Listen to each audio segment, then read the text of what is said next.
మొత్తం మీద జూబ్లీహిల్స్ ఎన్నికల్లో మనం మొదటి నుంచి కూడా చెప్తా ఉన్నాం, నవీన్ యాదవ్ గెలుస్తూ ఉన్నాడు అని చెప్పేసి ఆ మాటని మనము ఎన్నికల కంటే 20-25 రోజుల ముందు నుంచే చెప్తా ఉన్నాం. ఎందుకంటే అక్కడ క్యూన్యూస్ గ్రౌండ్ సర్వే చేసింది, గ్రౌండ్లో ఉన్నటువంటి పరిస్థితుల్ని పరిశీలించింది. అక్కడికి వెళ్ళిన తర్వాత మేము మొత్తం కూడా అక్కడ ప్రజలని అడిగి తెలుసుకునేటువంటి ప్రయత్నం చేసినాము. అప్పుడు 100% అంటే నవీన్ యాదవ్ గెలుస్తుండనేటువంటి మాట, అంటే నవీన్ యాదవ్కి మద్దతుగా కనిపించింది. అంటే మనం చాలా విషయాలు కూడా మనం క్లియర్గా చెప్పినాం. ఏది అక్కడ జూబ్లీహిల్స్లో బీసీ ఓటర్లు ఎక్కువగా ఉండడం అనేటువంటిది ఒకటి, అంటే 2 లక్షల పైచిలకు ఓట్లు 4 లక్షల ఓట్లకి, సరే 1,98,000 ఓట్లు పోలైనాయి, అది వేరే విషయం. కాకపోతే ఏంటంటే ఉన్న ఓట్లు అయితే 4 లక్షల ఓట్లుంటే ఇక్కడ 2,20,000 ఓట్ల వరకు బీసీ ఓట్లు, ఆ తర్వాత 96,000 ఓట్లు ఇక్కడ మైనార్టీల ఓట్లు, ఆ తర్వాత ఎస్సీ ఎస్టీలకు సంబంధించి ఒక 60,000 ఓట్లు, ఇట్లా ఇవన్నీ కూడా ఉన్నాయి. దీంతోపాటు ప్రభుత్వం ప్రత్యేకంగా దృష్టి పెట్టింది.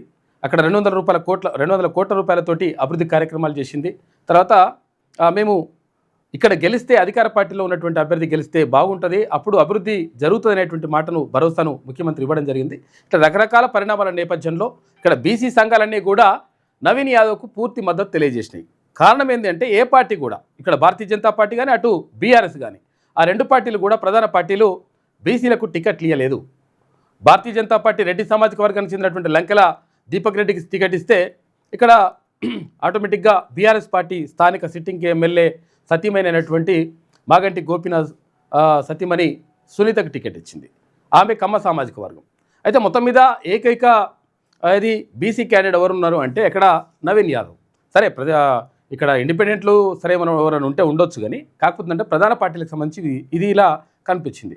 దీంతో మొత్తం మీద మనం గెలుస్తుండు అనేటువంటి మాట చెప్పినాం. తర్వాత అంటే 7 డివిజన్లు ఉన్నాయి, ఏది జూబ్లీహిల్స్ నియోజకవర్గంలో 7 డివిజన్లు ఉంటే ఆ 7 డివిజన్లో ఒక్కో డివిజన్లో అంటే అసలు యాక్చువల్గా యావరేజ్గా సరే ఇప్పుడు మొదట షేక్పేటకి సంబంధించి ఏది 60 కోట్ల ఏదో మెజార్టీ వచ్చింది, అంటే కొంతవరకు తక్కువ వచ్చింది. అక్కడ ఎక్కువ బీఆర్ఎస్ పార్టీకి కొంచెం పట్టుండే మొదటి రౌండ్లో. అయితే మిగతా చోట్ల మనం చెప్పినాం యావరేజ్గా అన్ని డివిజన్లలో 3-3 వేల మెజారిటీ సాధించగలిగినా కానీ 7-21 20,000 దాటుతుందనేటువంటి మాట మనం క్లియర్గా చెప్పినాం. అదే జరిగింది, కావాలంటే చూసుకోవచ్చు. తర్వాత ఇక్కడ ఏది బీహార్ ఎన్నికలకు సంబంధించి కూడా తీన్మాన్ మల్లన్న క్లియర్గా విశ్లేషణ చేసిండు, అంటే ఎగ్జిట్ పోల్కి సంబంధించి. అది కాకుండా అక్కడ కుల సమీకరణాలు కానీ అక్కడ జరిగినటువంటి పరిణామాలు కానీ తర్వాత అక్కడ ఏది కులగణన చేపట్టడం కానీ నితీష్ కుమార్ గవర్నమెంటు ఆ కులగణనలో 63% బీసీలు ఉండడం కానీ ఇవన్నీ కూడా అవన్నీ పరిణామాలన్నింటినీ కూడా క్లియర్గా వివరించడం జరిగింది. అక్కడ బీహార్ ఎన్నికల్లో కూడా క్లియర్గా తీన్మాన్ మల్లన్న చెప్పినట్టుగా ఇవన్నీ కూడా ఈక్వేషన్స్ అన్ని పనిచేసినాయి. తర్వాత ఇంకోటి ఏంటంటే ఏది ప్రశాంత్ కిషోర్ ఉన్నాడు కదా, ప్రశాంత్ కిషోర్ మొత్తం నేనే గెలిపించిన ఇక్కడ నేనే గెలిపించిన మొత్తం నేనే స్ట్రాటజిస్ట్ను అని చెప్పుకునేటువంటి ప్రశాంత్ కిషోరు బొక్కబోర్ల పడ్డాడు. కనీసం ఒక్క సీట్లో కూడా ఏది గెలవనటువంటి పరిస్థితికి వెళ్ళిపోయింది. ఇక మనం చూసుకోవచ్చు బీహార్కి సంబంధించి తీన్మాన్ మల్లన్న చేసినటువంటి విశ్లేషణ ఒకసారి మనము పరిశీలిస్తే మనకు అర్థమైపోతుంది లెక్క. అంటే బీహార్లో ఇక్కడ నితీష్ కుమార్తో కూడినటువంటి ఇక్కడ భారతీయ జనతా పార్టీ తర్వాత ఎన్డీఏ కూటమి ఒక రకంగా ప్రచారం మొదలుపెట్టింది. తర్వాత అక్కడ ఏది యాదవ తర్వాత ఏది ఈ 2 సామాజిక వర్గాలు అంటే మొత్తం మీద ఈ ఈక్వేషన్స్ అన్నీ తీసుకొచ్చేసి దాని ద్వారా గెలవాలని చెప్పి ప్రయత్నం చేసినాయి. అదే సమీకరణాలు ఏది స్కిప్పా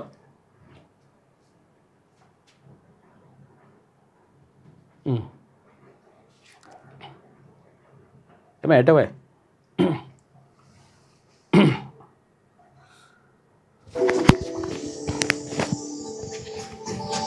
ఇక్కడ బీహార్ ఎన్నికలు ముగిసిపోయినాయి కదా. బీహార్ ఎన్నికలు ముగిసిపోయిన తర్వాత చాలా ప్రిడిక్షన్స్, ఎగ్జిట్ పోల్ సర్వేస్, మనం ప్రీ పోల్ సర్వేస్ కూడా చూసినాం. తర్వాత ఎగ్జిట్ పోల్ సర్వేస్ వచ్చినాయి. ఎగ్జిట్ పోల్ సర్వేస్ దాదాపుగా ఎన్డీఏ కూటమి పక్షానే ఉన్నట్టుగా ఎగ్జిట్ పోల్ సర్వేలు చెప్తా ఉన్నాయి. అయితే నేను ఎగ్జిట్ పోల్ సర్వేలు మన వాస్తవ పరిస్థితులను ఒకసారి అంచనా వేసినప్పుడు ఏం జరిగింది, అక్కడ ఏం జరగాల్సింది అనేది ఒకసారి లెక్కలు చూసుకుందాం. సో బీహార్ రాజకీయాల్ని చాలా క్షుణ్ణంగా ఇట్లా అంచనా వేయచ్చు. ఒకటి, బీహార్లో గెలుపు ఎవరిది, జూబ్లీ హిల్స్ కూడా చెప్పుకుందాం కానీ ఫస్ట్ బీహార్లో గెలుపు ఎవరిది ఒకసారి చూద్దాం. బీహార్లో కాస్ట్ లెక్కలు ఒక్కసారి చూద్దాం ఫస్ట్, అందకంటే ముందు. బీహార్లో కులగణన చేసిండు నితీష్ కుమార్. కులగణన చేస్తే దాంట్లో మనకు స్పష్టత వస్తుంది. కులగణన లెక్కలు చూద్దాం. బీహార్లో నితీష్ కుమార్ కులగణన చేసినటువంటి సందర్భంలో ఇందులో ఎస్సీలు వచ్చేసి 1.9, ఏది కాస్ట్ ఏది బీసీ ఎస్సీ ఎస్టీ ఓసీలకు సంబంధించినటువంటి లెక్కలు. దీంట్లో మళ్ళీ యాదవులు ఎంత, కుర్మీలు ఎంత, కొయిరి ఎంత, సత్నామి చమార్లు ఎంత, ఇదంతా లెక్క మళ్ళీ సపరేట్ తీసి కులాల వారి లెక్క తీసి బయట పెట్టింది నితీష్ కుమార్. యాదవులు ఎంతమంది ఉంటే 14% అని చెప్పి ఇప్పుడు లెక్క బయటకు ఉంది. సో అట్లా రెండోది జేడీయూ ఎన్డీఏ కూటమి బలం వచ్చేసి ఇప్పుడు ఇక్కడ నితీష్ కుమార్ కి సంబంధించి ఇదేమో మై అంటారు దీన్ని. మై ఈ మై అనే ఫార్ములా, ఆ తర్వాత లవకుశ అనేటువంటి ఫార్ములా మీద ఎన్నికలు జరిగినాయి. ఇక్కడ ఈ మై అంటే ఏంటంటే ముస్లిం ప్లస్ యాదవ్. ఇక్కడ పైకి మనకు ఇవి గఠబంధన్లు కనిపిస్తా ఉన్నా, పార్టీల కూటమి కనిపిస్తా ఉన్నా, ఎన్నికలు మాత్రం ఇక్కడ ఈ మై ప్లస్ లవకుశ మీద ఈ ఎన్నికలు జరిగినాయి. ఇక్కడ ముస్లింలు ప్లస్ యాదవులు కలిసి ఒక భారీ ఓటు బ్యాంక్ గా అక్కడ నిలబడడం జరిగింది. సో వాళ్ళు మై అంటేనేమో ముస్లిం యాదవ్ కి సంబంధించి ఆర్జేడీ కుల సమీకరణ. సో దీని మీదనే ఎన్నికలు జరుగుతాయి. సో ఇక్కడ ఒకటి ఎక్స్ట్రీమ్లీ బ్యాక్వర్డ్ క్లాసెస్, తర్వాత బ్యాక్వర్డ్ క్లాసెస్ అని రెండు విభాగాలుగా విభజించారు. ఎక్స్ట్రీమ్లీ బ్యాక్వర్డ్ క్లాస్, తర్వాత అదర్ బ్యాక్వర్డ్ క్లాస్.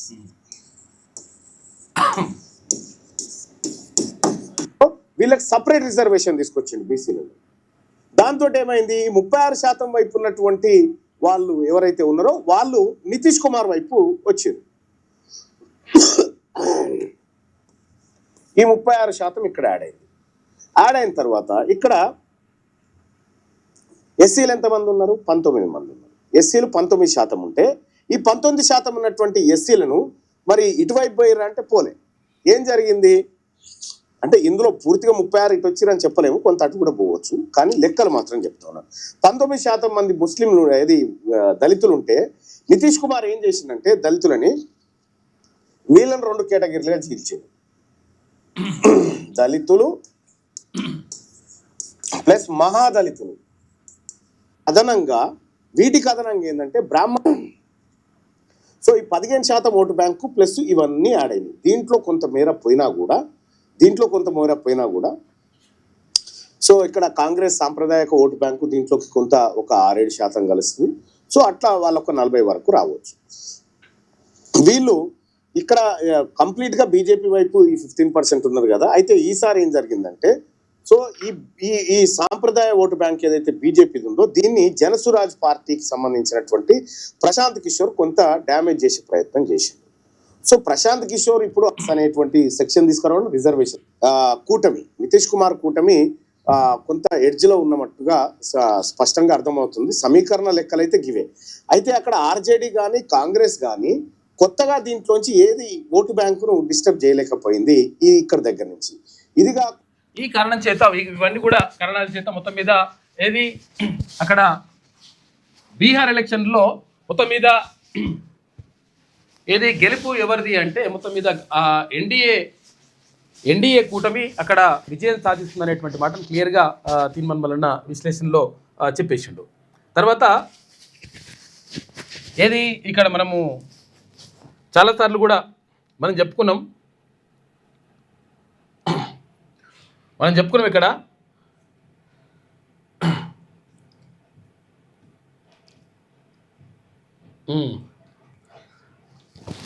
అయితే ఎగ్జిట్ పోల్స్లో కూడా కాంగ్రెస్ పార్టీదే హవా ఉంది. తర్వాత ఎందుకు ఏం కథ అనేది కూడా మనము గతం క్లియర్గా జూబ్లీ హిల్స్లో బీసీ అభ్యర్థి గెలుపు ఖాయమని చెప్పేసి కూడా మనము గతంలో ఇవన్నీ కూడా చేసుకున్నాం మనం.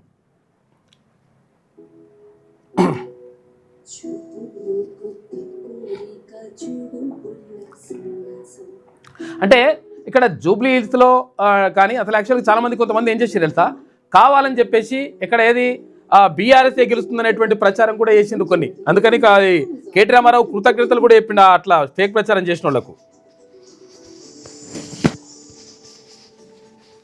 ఇక జూబ్లీహిల్స్ బై ఎలక్షన్ సంబంధించి సో కొంత ఎడ్జ్ కనిపిస్తూ ఉంది. జూబ్లీహిల్స్ బై ఎలక్షన్లో ఓటర్లను వీళ్ళందరినీ కొద్దిగా అబ్జర్వ్ చేసి పరిశీలించినప్పుడు సో కాంగ్రెస్ పార్టీకి కొంత ఎడ్జ్ కనిపిస్తూ ఉంది. బీసీ అభ్యర్థి గెలిచేటువంటి అవకాశం కనిపిస్తూ ఉంది జూబ్లీహిల్స్ ఎన్నికల్లో. బీసీ అభ్యర్థి గెలుస్తారని చెప్పేసి ఇక్కడ మనం చూసుకోవచ్చు. తర్వాత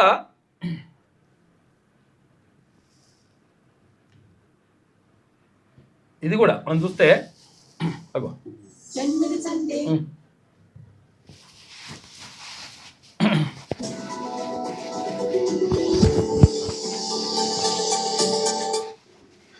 ఇక జూబ్లీహిల్స్ హస్తగతం అని చెప్పేసి కాంగ్రెస్ కు 47% ఓట్లు, బీఆర్ఎస్ కు 39% ఓట్లు, డిపాజిట్ కోల్పోనున్న BJP game changer exit polls లో వెళ్ళడని చెప్పేసి ఒకటి కనిపిస్తా ఉంది. అయితే మొత్తం మీద ఇక్కడ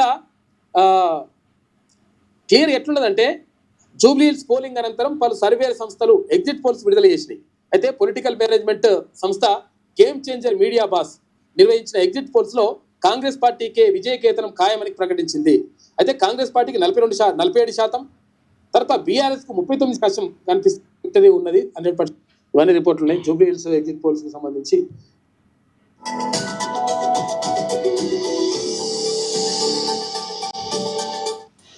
ఇక మనము ఒకసారి జూబ్లీహిల్స్ ఎన్నికలకు సంబంధించి కూడా చూసుకుంటే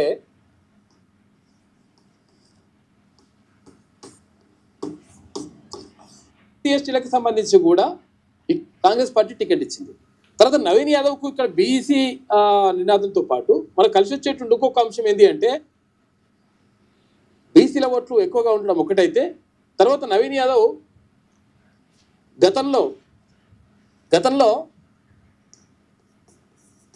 గతంలో ఎంఐఎం నుంచి ఏది ఇక్కడనే జూబ్లీహిల్స్ నుంచి పోటీ చేసింది. ఎంఐఎం పార్టీ నుంచి. ఎంఐఎం పార్టీ అంటే ఆటోమేటిక్గా ఏమవుతుంది ఇక్కడ ఎంఐఎం పార్టీ అంటే ఆటోమేటిక్గా ఇక్కడ ముస్లింల ఓట్లు కూడా సగం కలిసి వచ్చేటువంటి అవకాశం ఉంది. ఇంకో కొన్ని ఓట్లు ఇక్కడ బీఆర్ఎస్ పోయినప్పటికీ ఆ తర్వాత ముస్లింల ఓట్లు ఎంఐఎం ఓట్లు అక్కడ నవీన్ యాదవ్ కలిసి వచ్చేటువంటి అవకాశం ఉంది. దీంతో బీసీల ఓట్లలో మెజారిటీ షేర్ను నవీన్ యాదవ్ తీసుకునే పరిస్థితులు, తర్వాత ఇక్కడ ముస్లింల ఓట్లు కూడా సగానికి పైగా ఓట్లను ఇక్కడ నవీన్ యాదవ్ తీసుకునేటువంటి అవకాశం ఉంది. ఈ తర్వాత ఎస్సీ ఎస్టీలకు సంబంధించి కూడా ఇక్కడ కూడా అంటే 50% కంటే ఎక్కువ 60 to 70% ఓట్లను ఇక్కడ నవీన్ యాదవ్కి వచ్చేటువంటి అవకాశం ఉంది. ఎందుకు వస్తాయి ఇట్లా యాక్చువల్గా ఎస్సీ ఎస్టీలకు సంబంధించి కూడా ఎందుకు వస్తాయి ఓట్లు అంటే గతం నుంచి చిన్న శ్రీశైలం యాదవ్ అంటే వాళ్ళ నాన్నకు ఏంటంటే రౌడీ షీటర్ అనేటువంటి ఇట్లా రకరకాలుగా ముద్రలు వేసి తర్వాత ఏదో ప్రచారం చేసినప్పటికీ బీఆర్ఎస్ పార్టీ ప్రచారం చేసినప్పటికీ చిన్న శ్రీశైలం యాదవ్కి అంటే సేవా కార్యక్రమాలు చేస్తాడు, తర్వాత మంచి పబ్లిక్ తోటి మమేకమవుతాడు, ఏదైనా కష్టాలు ఉంటే అక్కడికి వెళ్తారు అనేటువంటి ఆ పేరు చిన్న శ్రీశైలం యాదవ్కి కానీ తర్వాత నవీన్ యాదవ్కి కానీ ఉన్నది. దీంతో ఏమైంది ఆటోమేటిక్గా అంటే మాకేమైనా కష్టం వస్తే నిజంగా మరి సునీత దగ్గరికి వెళ్ళగలుగుతామా అంటే మరి ఆ లేడీ అయిపోయింది. తర్వాత మాగంటి గోపినాథ్ కూడా అంత అద్భుతమైనటువంటి పేరు ఏం లేదు. ఇది కూడా ఒక కారణం. ఎందుకంటే అసలు యాక్చువల్గా మంచి నాయకుడు అనేటువంటి పేరు ఉంటే వాళ్ళ కుటుంబ సభ్యులు ఎవరైనా నిలబడితే 100% ప్రజలు కూడా ఆలోచిస్తారు, అది సానుభూతి అనేటువంటిది ఎక్కువ వ్యక్తం అవుతుంది. కాకపోతే ఏంటంటే మాగంటి గోపినాథ్ కూడా అంటే చనిపోయిన వాళ్ళ గురించి మనం అట్లా మాట్లాడుకో, కాకపోతే ఏంటంటే ఆయన కొంచెం ర్యాష్గా తర్వాత ఇష్టం వచ్చినట్టుగా కొంత ఒక రకంగా అహంకారంతో ఉండేటోడు అనేటువంటి ఆరోపణ ఉన్నది ఆయన మీద. దీంతో ఇక్కడ సునీతని గెలిపిస్తే మళ్ళీ అధికార పార్టీ కూడా కాదు, ప్రతిపక్ష పార్టీ, తర్వాత అభివృద్ధి కార్యక్రమాలు ఏమైనా జరగాలనుకుంటే ఇక్కడ ముఖ్యమంత్రి కూడా క్లియర్గా రేవంత్ రెడ్డి హామీ ఇచ్చింది. ఒకవేళ ఇక్కడ ఏంటి గతంలో ఇక్కడ కంటోన్మెంట్లో ఎట్లయితే గణేష్ని గెలిపించినరో గణేష్ని గెలిపించినట్టుగా ఇక్కడ కూడా నవీన్ యాదవ్ని గెలిపిస్తే కాంగ్రెస్ పార్టీ నుంచి గెలిపిస్తే 100% మీకు అధిక కేటాయింపులు జరుగుతాయి. 100% మీ అభివృద్ధికి ఇక్కడ ఈ ప్రాంతం అంటే ఏదైతే జూబ్లీహిల్స్ నియోజకవర్గ అభివృద్ధికి మేము 100% అండగా ఉంటామనేటువంటి మాట ముఖ్యమంత్రి రేవంత్ రెడ్డి క్లియర్గా చెప్పింది. చెప్పడమే కాదు, తర్వాత మంత్రులు ఎవరైతే ఉంటారో 7 డివిజన్లు ఉన్నాయి. ఈ 4 లక్షల ఓట్లుంటే 2,10,000 చిలుకు ఓట్లు వచ్చేటువంటి అవకాశం ఉంది. ఇక తర్వాత ఇక్కడ ఏది దీపక్ రెడ్డి అసలు యాక్చువల్గా గతంలో ఉన్నాడు. తర్వాత ఇప్పుడు బీజేపీ టికెట్ ఇచ్చినప్పటికీ అక్కడ సింగిల్ డిజిట్కే పరిమితం అయ్యేటువంటి అవకాశం ఉంది. ఇప్పుడు 4 లక్షల ఓట్లలో 2 లక్షల ఓట్లు పోలరైజ్ అయితే అంటే 50% వరకు వస్తూ ఉంది అని చెప్పేసి అంటున్నారు. 50% ఓట్లు ఒకవేళ అంటే అక్కడ పోల్ అయితే ఈ 50% ఓట్లలో 50% అంటే ఎంత? 2 లక్షల ఓట్లు. ఈ 2 లక్షల ఓట్లలో అంటే పోలైనటువంటి ఓట్లలో మినిమం 16% ఓట్లు వస్తే ఏది డిపాజిట్ తగ్గినట్టు లెక్క. కాబట్టి ఇక్కడ 16% ఓట్లు అంటే ఏంది? లక్షకు 16,000 అంటే 2 లక్షల ఓట్లకి ఎంత అవుతుంది? 32,000 ఓట్లు రావాలి భారతీయ జనతా పార్టీ అభ్యర్థికి. 32,000 రావాలి. అయితే ఈ 32,000 ఓట్లు వచ్చేటువంటి అవకాశం కనిపించడం లేదు. ఎందుకనంటే 20,000 లోపే అంటే 15,000 లోపే గత ఎన్నికల్లో 15,000 నుంచి 20,000 లోపే అన్నాం మనం. కరెక్ట్గా ఆయనకు 17,000 ఓట్లు వచ్చినాయి. ఇట్లా మొత్తం మీద క్యూ న్యూస్ చెప్పింది. తర్వాత ముందే చెప్పింది అసలు యాక్చువల్గా బీసీ అభ్యర్థి అయినటువంటి నవీన్ యాదవ్ గెలుస్తుండనేటువంటి మాటను చెప్పింది. తర్వాత అదే నిజమైనట్టుగా మనకు క్లియర్గా అర్థమవుతా ఉంది. చాలాసార్లు కూడా మనం దీనికి సంబంధించి మనం మాట్లాడుకున్నాం. అవన్నీ కూడా ఏదైతే మనము అంచనాలు వేసినామో, అంచనాలు వేయడం కాదు, గ్రౌండ్ రిపోర్ట్ తీసుకున్నాం. అక్కడ నుంచి జూబ్లీ హిల్స్లో ఉన్నటువంటి ప్రజలతోటి మమేకమై ప్రజలతోటి మాట్లాడి తర్వాత అక్కడ ఉన్నటువంటి ప్రజలతోటి అంటే ఈ వివరాలన్నీ కూడా తీసుకొని అక్కడ ఈ పరిస్థితులు ఏంది, కథ ఏంది, కార్ఖాన ఏంది, అసలు యాక్చువల్గా ఏ అభ్యర్థికి ఎట్లున్నది ఏం కథ అనేటువంటి విషయాన్ని మనం తీసుకున్నాము. అదే నిజమైంది. మొత్తం మీద జూబ్లీ హిల్స్లో నవీన్ యాదవ్ ఘన విజయం సాధించిండు. అంటే 24,729 ఓట్ల ఆధిక్యంతో గెలిచినట్టుగా మనం చూసుకోవచ్చు. మొత్తం మీద అక్కడ ఎన్డీఏ ప్రభంజనం సృష్టించింది. 202 సీట్లతోటి ఇక్కడ బీహార్ ఎన్నికల్లో గెలిస్తే తర్వాత ఇక్కడ ఏది నవీన్ యాదవ్ కాంగ్రెస్ అభ్యర్థి నవీన్ యాదవ్ 24,729 ఓట్ల ఆధిక్యంతో బీఆర్ఎస్ అభ్యర్థి సునీత పైన గెలిచేసిండు. ఇక విజయహస్తం జూబ్లీ హిల్స్ ఉప ఎన్నికలో కాంగ్రెస్కే పట్టం. 24,729 ఓట్ల ఆధిక్యంతో విజేతగా నిలిచిన నవీన్ యాదవ్ సిట్టింగ్ స్థానాన్ని నిలబెట్టుకోలేకపోయిన భరాసా, డిపాజిట్ కోల్పోయిన భాజపా అని చెప్పేసి ఒక వార్తను చూసుకోవచ్చు. మొత్తం మీద మనము బీసీ అభ్యర్థి ఎవరున్నారో కాబట్టి బీసీ అభ్యర్థికి ఓటు వేయడానికి కూడా మనం కూడా చెప్పినాం. చాలాసార్లు కూడా ఈ విషయాన్ని స్పష్టం చేసినాం. తర్వాత నవీన్ యాదవ్ గెలవాలని అంటే గెలుస్తున్నటువంటి అంచనాలు కూడా చెప్పినాం. అంతా బరాబర్ అంతా కూడా కరెక్టే అయిపోయింది. సిట్టింగ్ స్థానాన్ని నిలబెట్టుకోలేకపోయినా భరాసా, డిపాజిట్ కోల్పోయిన భాజపా. డిపాజిట్ పోతుందని చెప్పినాం మనం. 15,000 నుంచి 20,000 వరకే వస్తాయి. ఇందాక చూసినాం కదా, 15,000 నుంచి 20,000 వరకు అంటే 17,000కి వచ్చింది. బరాబర్ మనం అనుకున్న లెక్కలే వచ్చేసినాయి. తర్వాత ఇక్కడ ఏది నవీన్ యాదవ్కి సంబంధించి కూడా అంటే ఒక డివిజన్కి 3,000 ఓట్లు వేసుకున్నా కానీ 21,000 ఓట్లు దాటేటువంటి అవకాశం ఉంది అని అన్నాం. బరాబర్ 24,799 ఓట్లు 729 ఓట్లు వచ్చేసినాయి. అట్లా నవీన్ యాదవ్ గెలిచిండు. అంటే మనం అనుకున్నటువంటి ఏదైతే ప్రిడిక్షన్స్ ఉన్నాయో బరాబర్ సెట్ అయింది లెక్క. అత్యంత ప్రతిష్టాత్మకంగా జరిగిన జూబ్లీ హిల్స్ ఉప ఎన్నికలో కాంగ్రెస్ ఘన విజయం సాధించింది. తెలుగు రాష్ట్రాల్లో ఈ ఉప ఎన్నిక ఎంతో ఉత్కంఠకు తెరతీయగా ఫలితం తొలి రౌండ్ నుంచి ఏకపక్షంగా సాగింది. ముందస్తు సర్వేలు, ఎగ్జిట్ పోల్స్కు ఫలితాలకు అందనంతగా తిరుగులేని ఆధిక్యం సాధించింది. కాంగ్రెస్ అభ్యర్థి నవీన్ యాదవ్ 24,729 ఓట్ల ఆధిక్యంతో భరాసా అభ్యర్థి మాగంటి సునీతా గోపినాథ్పై ఘన విజయం సాధించారు. దాదాపు 12% ఓట్ల ఆధిక్యం లభించింది.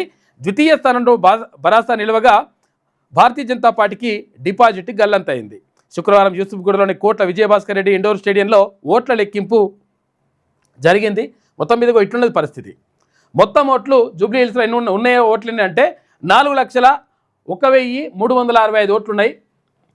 అయితే పోలైన ఓట్లు ఎన్ని అంటే 1,94,631 ఓట్లు పోలైనాయి. కాంగ్రెస్ అభ్యర్థి నవీన్ యాదవ్కు 98,988 ఓట్లు వచ్చినాయంటే 50.83% ఓట్లు సాధించుకోగలిగిండు నవీన్ యాదవ్. ఇటు తర్వాత భరాసా బీఆర్ఎస్ అభ్యర్థి సునీతకు సంబంధించి 74,259 ఓట్లు ఆమె తీసుకోగలిగింది. 38.13% ఓట్లని ఆమె రాబట్టుకున్నది. ఇక తర్వాత ఇతరులకు సంబంధించి భారతీయ జనతా పార్టీకి సంబంధించి మనం క్లియర్గా చెప్పుకున్నాం. అంటే గతంలో 28,000 ఓట్లు భారతీయ జనతా పార్టీకి వచ్చినప్పటికీ ఇప్పుడు ఓటు అనేటువంటి తగ్గేటువంటి అవకాశం ఉంది భారతీయ జనతా పార్టీకి అని మనం చెప్పినాం. 15,000 నుంచి 20,000 అన్నాం. అదే క్లియర్గా 17,061 ఓట్లు భారతీయ జనతా పార్టీకి వచ్చింది. డిపాజిట్ కోల్పోతుందని చెప్పినాం, డిపాజిట్ కోల్పోయింది.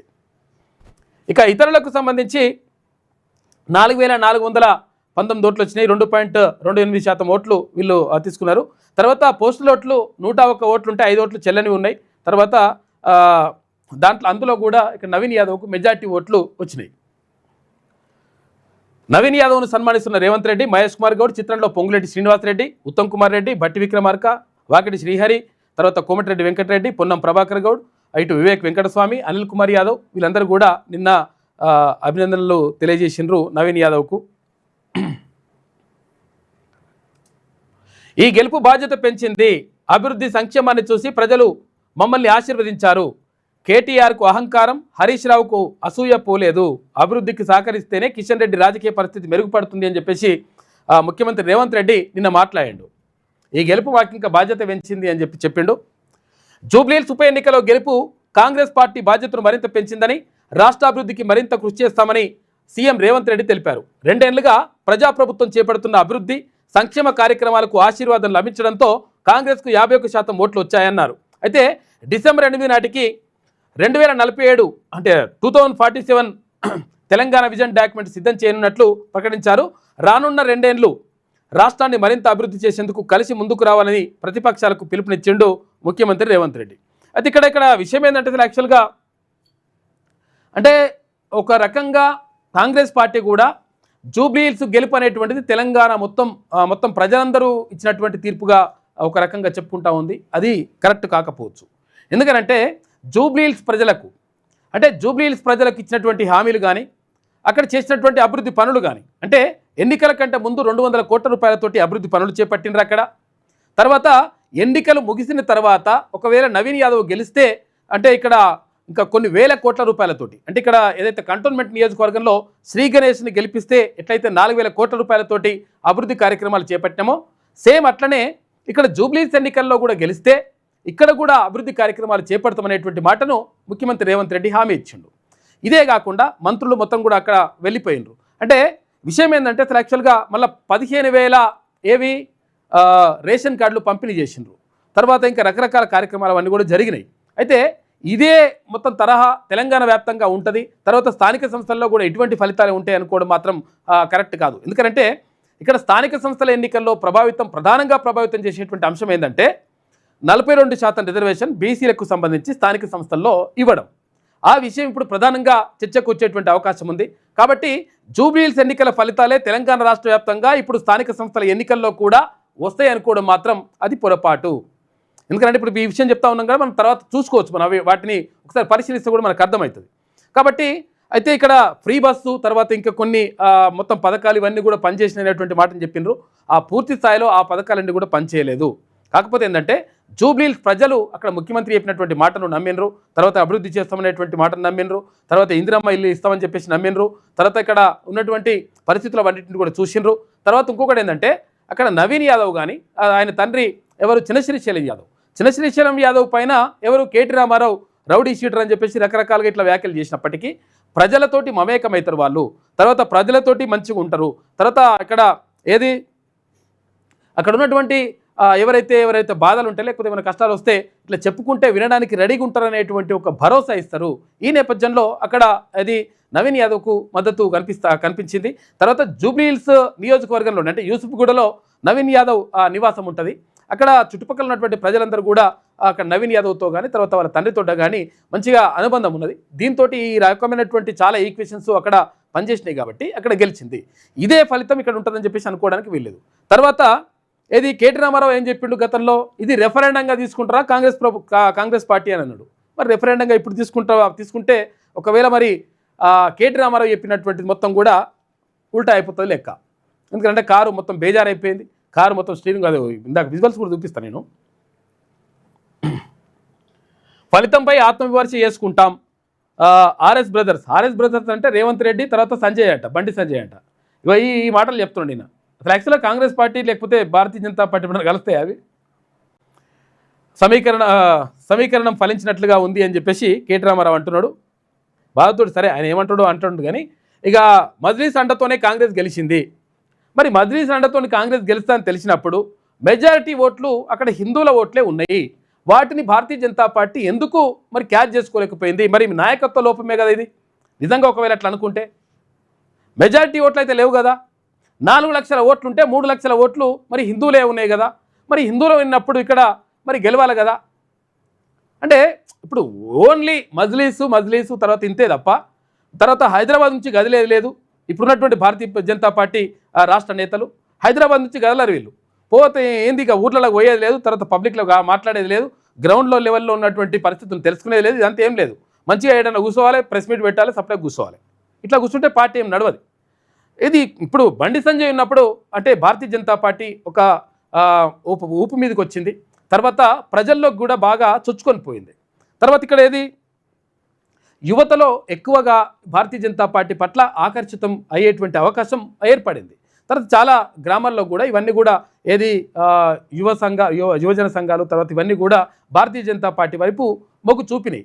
కాకపోతే ఏంటంటే మరి భారతీయ జనతా పార్టీ స్వయంకృత అపరాధం అనుకోవాలి, సొంతంగా చేసుకున్నట్టే ఉన్నది. ఎందుకంటే మొత్తం మీద ఈ అంటే మంచి అవకాశాన్ని చేజార్చుకునే విధంగా మరి బండి సంజయ్ తీసి పక్కకు పెట్టిండు. తర్వాత కిషన్ రెడ్డికి అప్పగించిండ్రు బాధ్యతలు, ఏది రాష్ట్ర అధ్యక్ష బాధ్యతలు. ఆ తర్వాత మొత్తం పోయింది.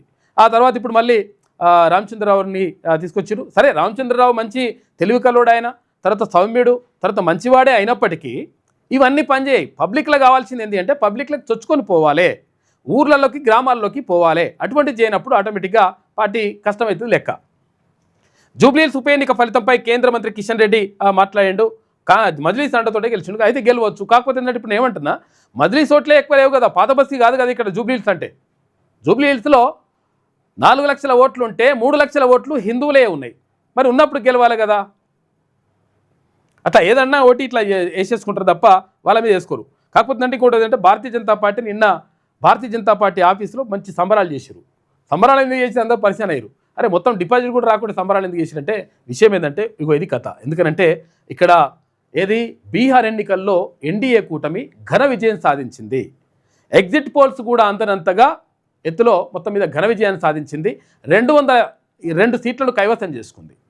మొత్తం అక్కడ బీహార్లో అసెంబ్లీ స్థానాలు ఎమ్మెల్యే సీట్లు అక్కడ 243 ఉంటే ఆ 243లో 202 స్థానాలని ఇక్కడ ఏది ఎన్డీఏ కూటమి తర్వాత ఇక్కడ ఏది నితీష్ కుమార్ తర్వాత భారతీయ జనతా పార్టీ ఆ కూటమి మొత్తం మీద కైవసం చేసుకుంది. దీనివల్ల మొత్తం మీద ఊపు వచ్చింది. తర్వాత ఏది బీహార్లో ఎవరు ఇక్కడ రాహుల్ గాంధీ చేసినటువంటి ప్రచారం ఏదైతే ఉందో అది ఫలించకుండా పోయింది. తర్వాత ఇంకొకటి ఏంటంటే రాహుల్ గాంధీ చేసినటువంటి ప్రచారంలో భాగంగా అంటే ఓటు చోరీ జరిగింది. తర్వాత 65 లక్షల ఓట్లను తీసేసిండ్రు. తర్వాత రకరకాలుగా అన్యాయం జరిగింది. తర్వాత దీనికి సంబంధించినటువంటి బాంబులు పేలుస్తామని చెప్పేసి ఎన్ని బాంబులు పేల్చినప్పటికీ అక్కడ ప్రజలు నమ్మలేదు. తర్వాత భారతీయ జనతా పార్టీతో కూడుకున్నటువంటి నితీష్ కుమార్ ప్రభుత్వాన్ని మరొకసారి గద్దెనెక్కించేందుకు రెడీ అయిపోయినారు అక్కడ ప్రజలు. దాంతో ఎన్డీఏ కూటమి ప్రభంజనం సృష్టించింది. ఎన్డీఏ ప్రభంజనం బీహార్లో చరిత్రాత్మక విజయం. 202 స్థానాల్లో జయబేరి నితీష్కే పట్టం కట్టిన బీహారీ ఓటర్లు. నితీష్ కుమార్ మళ్ళొకసారి ముఖ్యమంత్రి అయ్యేటువంటి అవకాశం ఉంది. కాకపోతే అంటే ఇక్కడ ప్రకటించలేదు, మళ్ళొకసారి అవకాశం ఉంది.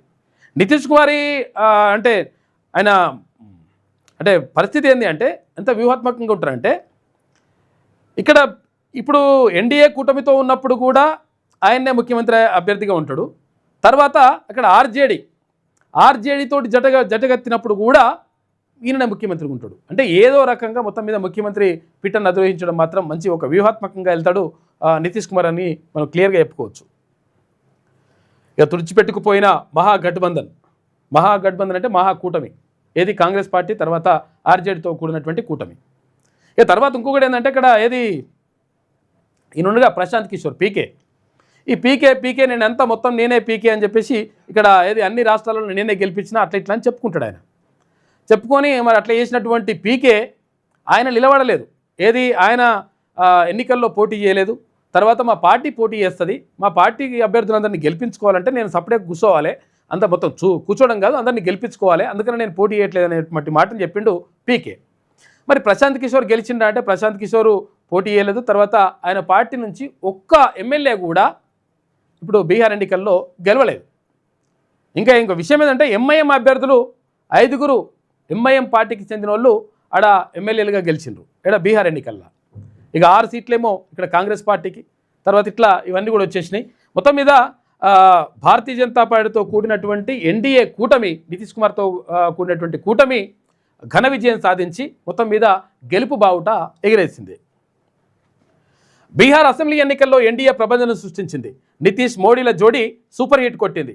ఆ కూటమి ఊహించనంతగా ఎగ్జిట్ పోల్స్కు అందనంతగా అప్రహతీత విజయాన్ని సాధించి చరిత్ర సృష్టించింది. నితీష్ కుమార్ నేతృత్వంలోని ఎన్డీఏ 202 సీట్లతో అందనంత ఎత్తున నిలిచింది. ఆర్జేడీ నేతృత్వంలోని మహాగఠబంధన్ చావు దెబ్బతింది. కేవలం 34 సీట్లతో చావు తప్పి కన్ను లొట్టబోయినట్లుగా ప్రతిపక్ష హోదాకు అర్హత సాధించగలిగింది.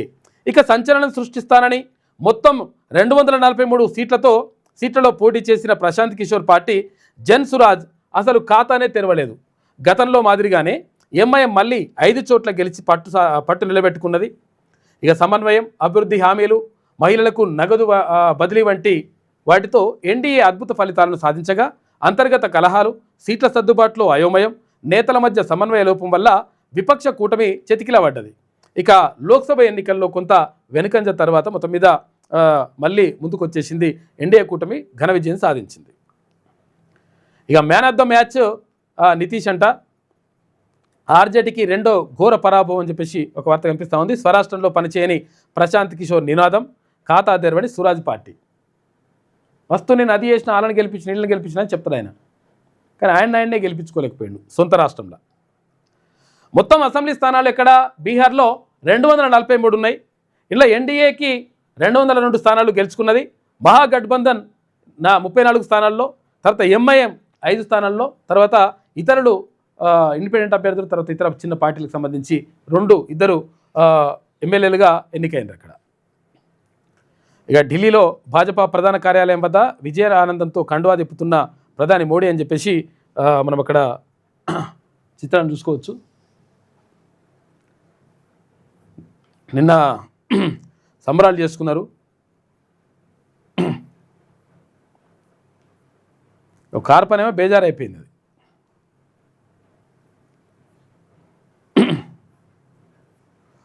అది రైట్.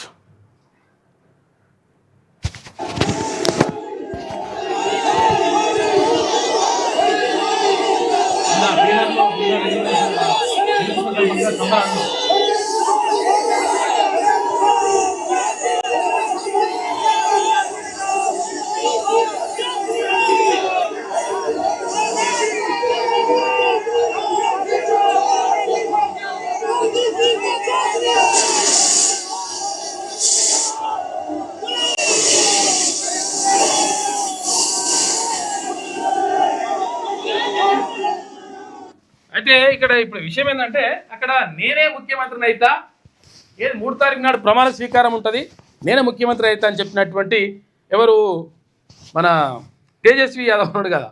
తేజస్వి యాదవ్ జర్ర ఎట్లా అయితే ఇంకా ఆయన కూడా ఓడిపోతుండే, ఇంకా దారుణంగా ఉంటుండే పరిస్థితి. 14 को रिजल्ट आएगा और 18 नवंबर को 14 తారీఖు రిజల్ట్ వస్తుంది. 18 తారీఖు నాడు నేను ముఖ్యమంత్రి అవుతాను అన్నాడు. 14 తారీఖు రిజల్ట్స్ వస్తుంది, 18 తారీఖు నాడు నేను ముఖ్యమంత్రిగా ప్రమాణ స్వీకారం చేస్తా అని చెప్పాడు. మొత్తం పోయిందని చెప్పేసి అక్కడ ట్రోల్ జరుగుతూ ఉంది. దీనికి సంబంధించి ఇది పరిస్థితి ఇట్లున్నది.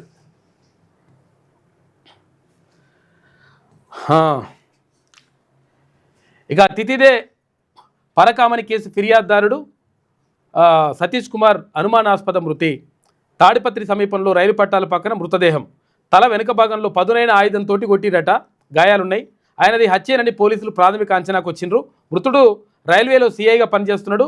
తిరుమల తిరుపతి దేవస్థానం మాజీ ఏబిఎస్ఓ అని చెప్పేసి ఒక వార్త కనిపిస్తూ ఉంది. ఈయన అసలు యాక్చువల్గా ఫిర్యాదు చేసిందంట, ఇట్లా మొత్తం ఇట్లా అన్యాయం జరిగిపోయింది. తర్వాత ఇక్కడ ఇంతంతా ఏది పరకామణి కేసుకు సంబంధించి మొత్తం కూడా ఎంత ఇట్లా జరిగింది అని చెప్పేసి ఫిర్యాదు చేస్తే ఆ ఫిర్యాదు చేసిన చంపేసింది అతను యాక్చువల్గా. ఏవో ఇట్లున్నది లెక్క. కాబట్టి ఇటువంటివి జరిగినప్పుడు న్యాయస్థానాలు కూడా కఠినంగా వ్యవహరించాలి. దీనికి సంబంధించి ఎవడు ఉంటాడో అసలు యాక్చువల్గా దీనికి ప్రత్యర్థి ఎవడు ఉంటాడో వాడిని తీసుకొచ్చి మొత్తం లోపలేసి వాడిని కూడా ముక్కలు చేయాలి. అరే ఇప్పుడు ఫిర్యాదు చేస్తే ఫిర్యాదుదారుని చంపేస్తారా బాబు? రైల్వే స్టేషన్ దగ్గర మొత్తం రైల్వే పట్టాల పక్క వేసేసిరట. తిరుమల పరకామణిలో చోరీకి పాల్పడ్డ కేసులో ఫిర్యాదుదారుడైనటువంటి అప్పటి assistant vigilance security officer Satish Kumar అనుమానాస్పద స్థితిలో మృతి చెందాడు. ఈ కేసులో తిరుపతిలో సిఐడి ఎదుట విచారణకు హాజరయ్యేందుకు రైల్లో బయలుదేరిన ఆయన శవమై తేలాడు. ప్రస్తుతం గుంతకల్ రైల్వే స్టేషన్లో సిఐగా సతీష్ కుమార్ గతంలో తిరుమల తిరుపతి దేవస్థానం ఏవిఎస్ఓగా పనిచేశారు. పరకామణి కేసులో ఈ నెల 16న సిఐడి ఎదుట విచారణకు హాజరయ్యారు. శుక్రవారం మళ్లీ విచారణకు హాజరయ్యేందుకు గురువారం అర్ధరాత్రి గుంతకల్ నుంచి తిరుపతికి రైల్లో బయలుదేరారు. తాడిపత్రి మండలం కోమలి రైల్వే స్టేషన్ సమీపంలో పట్టాల పక్కన శుక్రవారం ఉదయం విగతజీవిగా కనిపించాడు. ఆయనది హత్యేనని పోలీసులు ప్రాథమిక అంచనాకు వచ్చినట్టు చూసుకోవాలి. తెలంగాణ రైజింగ్ గ్లోబల్ సమ్మిట్ను వైభవంగా నిర్వహిద్దాం. రాష్ట్ర భవిష్యత్తుకు రోడ్ మ్యాప్ రూపొందించుకోబోతున్నాం. వివిధ శాఖల ఉన్నతాధికారులతో సమీక్షలో సీఎం రేవంత్ రెడ్డి మాట్లాడాడు. తెలంగాణ రైజింగ్ గ్లోబల్ సమ్మిట్ 2025కు వివిధ దేశాల ప్రతినిధులు వస్తున్న నేపథ్యంలో వారి భద్రత విషయంలో తగిన జాగ్రత్తలు తీసుకోవాలని సీఎం రేవంత్ రెడ్డి అధికారులను ఆదేశించారు. సమన్వయంతో వ్యవహరించి సమ్మిట్ను వైభవంగా నిర్వహిద్దామన్నారు. ఇక కమాండ్ కంట్రోల్ సెంటర్లో వివిధ శాఖల ఉన్నతాధికారులతో సీఎం రేవంత్ రెడ్డి శుక్రవారం సమావేశం నిర్వహించారు. ప్రజాప్రభుత్వం ఏర్పడి 2 ఏళ్లు పూర్తయిన సందర్భంగా డిసెంబర్ 8, 9 తేదీల్లో హైదరాబాద్లో నిర్వహించే తెలంగాణ రైజింగ్ గ్లోబల్ సమ్మిట్ 2025పై చర్చించారు. డిసెంబర్ 9న తెలంగాణ రైజింగ్ 2047 పాలసీ డాక్యుమెంట్ను ఆవిష్కరించబోతున్నట్లుగా ముఖ్యమంత్రి చెప్పిండు. నిన్న సమీక్ష సమావేశం నిర్వహించారు కమాండ్ కంట్రోల్ సెంటర్లో. చట్ట ప్రకారమే పనులు చేపట్టండి, అధికారం చెలాయిస్తే మేమేంటో రుచి చూపిస్తామని చెప్పేసి ఇక్కడ హైడ్రా కమిషనర్ రంగనాథ్కు హైకోర్టు హెచ్చరించింది. అంటే పేదల ఇళ్లకు వచ్చినప్పుడు మీరు జాగ్రత్తగా ఉండండి. మీరు పెద్దవాళ్ళయి తర్వాత బలవంతులయ్యి బలిసినోళ్ళయి కూలగొట్టురు ఏమని చేసుకొని ప్రాబ్లం ఏం లేదు. తర్వాత ఇంకొకటి ఏంటంటే అక్రమాలకు పాల్పడ్డోళ్ళని శిక్షించాల్సిందే, తర్వాత అవి స్వాధీనం చేసుకోవాల్సిందే, అది ఓకే అంతవరకు. కానీ పేదల చిన్న చిన్న ఇళ్లకు చిన్న చిన్న విషయాలకు వచ్చి వాళ్ళను కూలగొడితే వాళ్ళ జీవితాలు ఆగమైపోతున్నాయి. కాబట్టి మీరు వ్యవహరించేటువంటి తీరు కరెక్ట్ కాదు. కాబట్టి పేదల విషయంలో మీరు కరెక్ట్గా ఉండాలని చెప్పేసి హైకోర్టు క్లియర్గా చెప్పేసింది. హైడ్రాకు అధికారం ఉంటే అంతకంటే ఉన్నతమైన అధికారం తమకు ఉందని హైకోర్టు పేర్కొంది. మీరు అధికారం చెలాయిస్తే కోర్టు అధికారం ఏమిటో రుచి చూడాల్సి ఉంటుందని, ఆ పరిస్థితి రానివ్వకూడదంటూ హైడ్రా కమిషనర్ ఏవి రంగనాథ్ను శుక్రవారం హైకోర్టు హెచ్చరించింది. ఇక మంచి చేసి ప్రజల మన్ననలు పొందినప్పుడే అందరూ మీ పనితీరును ఆమోదిస్తారని పేర్కొంది. ఈ క్రమంలో చట్టబద్ధంగా పద్ధతి ప్రకారం ముందుకెళ్లాలని తెలిపింది. హైడ్రాకు వ్యతిరేకంగా రోజుకు 10కి తక్కువ కాకుండా 100 పిటిషన్లు దాఖలవుతుండడంతో మీ హాజరుకు ఆదేశించాల్సి వచ్చిందని, మళ్ళీ ఇలా పిలిపించే అవకాశం ఇవ్వకుండా విధులు నిర్వహించాలన్నది. అయితే రంగారెడ్డి జిల్లా కానామెట్ గ్రామంలో తమ్మిడికుంట ట్యాంకు పునరుద్ధరణ పనుల్లో భాగంగా మొత్తం కూడా అంతా అక్కడ కూల్చివేతలు అవన్నీ కూడా జరిగితే దానికి సంబంధించి విచారణ చేపట్టిందంట కోర్టు. అయితే ఇట్లా మీరు పేదల విషయానికి వచ్చినప్పుడు జాగ్రత్తగా ఉండండి, పేదల విషయానికి వచ్చినప్పుడు అట్లా ఇష్టం వచ్చినట్టుగా ప్రవర్తించకండి, చట్టాన్ని మీ చేతిలోకి తీసుకోకండి అని చెప్పేసి చెప్పింది నిన్న హైకోర్టు. ఇక్కడ ఎన్నికల ప్రచారంలో ఓటు చోరీ తర్వాత ఈసీ దొంగలు అని చెప్పేసి ఇక్కడ రాహుల్ గాంధీ ప్రచారం చేస్తే అది నడవలేదంట. దండం పెడతా అని చెప్పేసి మోడీ వెళ్ళి బీహారు ఓటర్ని అడిగితే వాళ్ళు ఎన్డీఏ కూటమికి పట్టం కట్టిందని చెప్పేసి ఒక కట్టం కనిపిస్తూ ఉంది. ఇది ఈనాడులో ఉన్నటువంటి ప్రధాన కథనాలు. అయితే ఒకసారి వెలుగుదిర పత్రిక చూద్దాం. జూబ్లీహిల్స్ గడ్డ మీద కాంగ్రెస్ జెండా, ఉప ఎన్నికలో నవీన్ యాదవ్ గ్రాండ్ విక్టరీ, 24,729 ఓట్ల మెజార్టీ, జూబ్లీహిల్స్ చరిత్రలోనే ఇది అత్యధికం. పల్టీలు కొట్టిన కారు, బీఆర్ఎస్ అభ్యర్థి మాగంటి సునీత పరాభవం. పల్టీలు కొట్టిన కారు అంటే గుర్తుకొచ్చింది, చూపిస్తావు. కారు పల్టీలు కొడుతుంది నిజంగానే, ఆగమా ఉన్నది కారు పరిస్థితి. ఇగో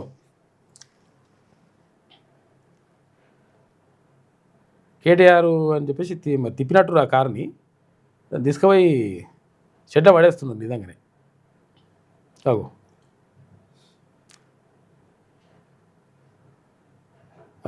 పల్టీలు కొడుతుంది నిజంగానే కారు.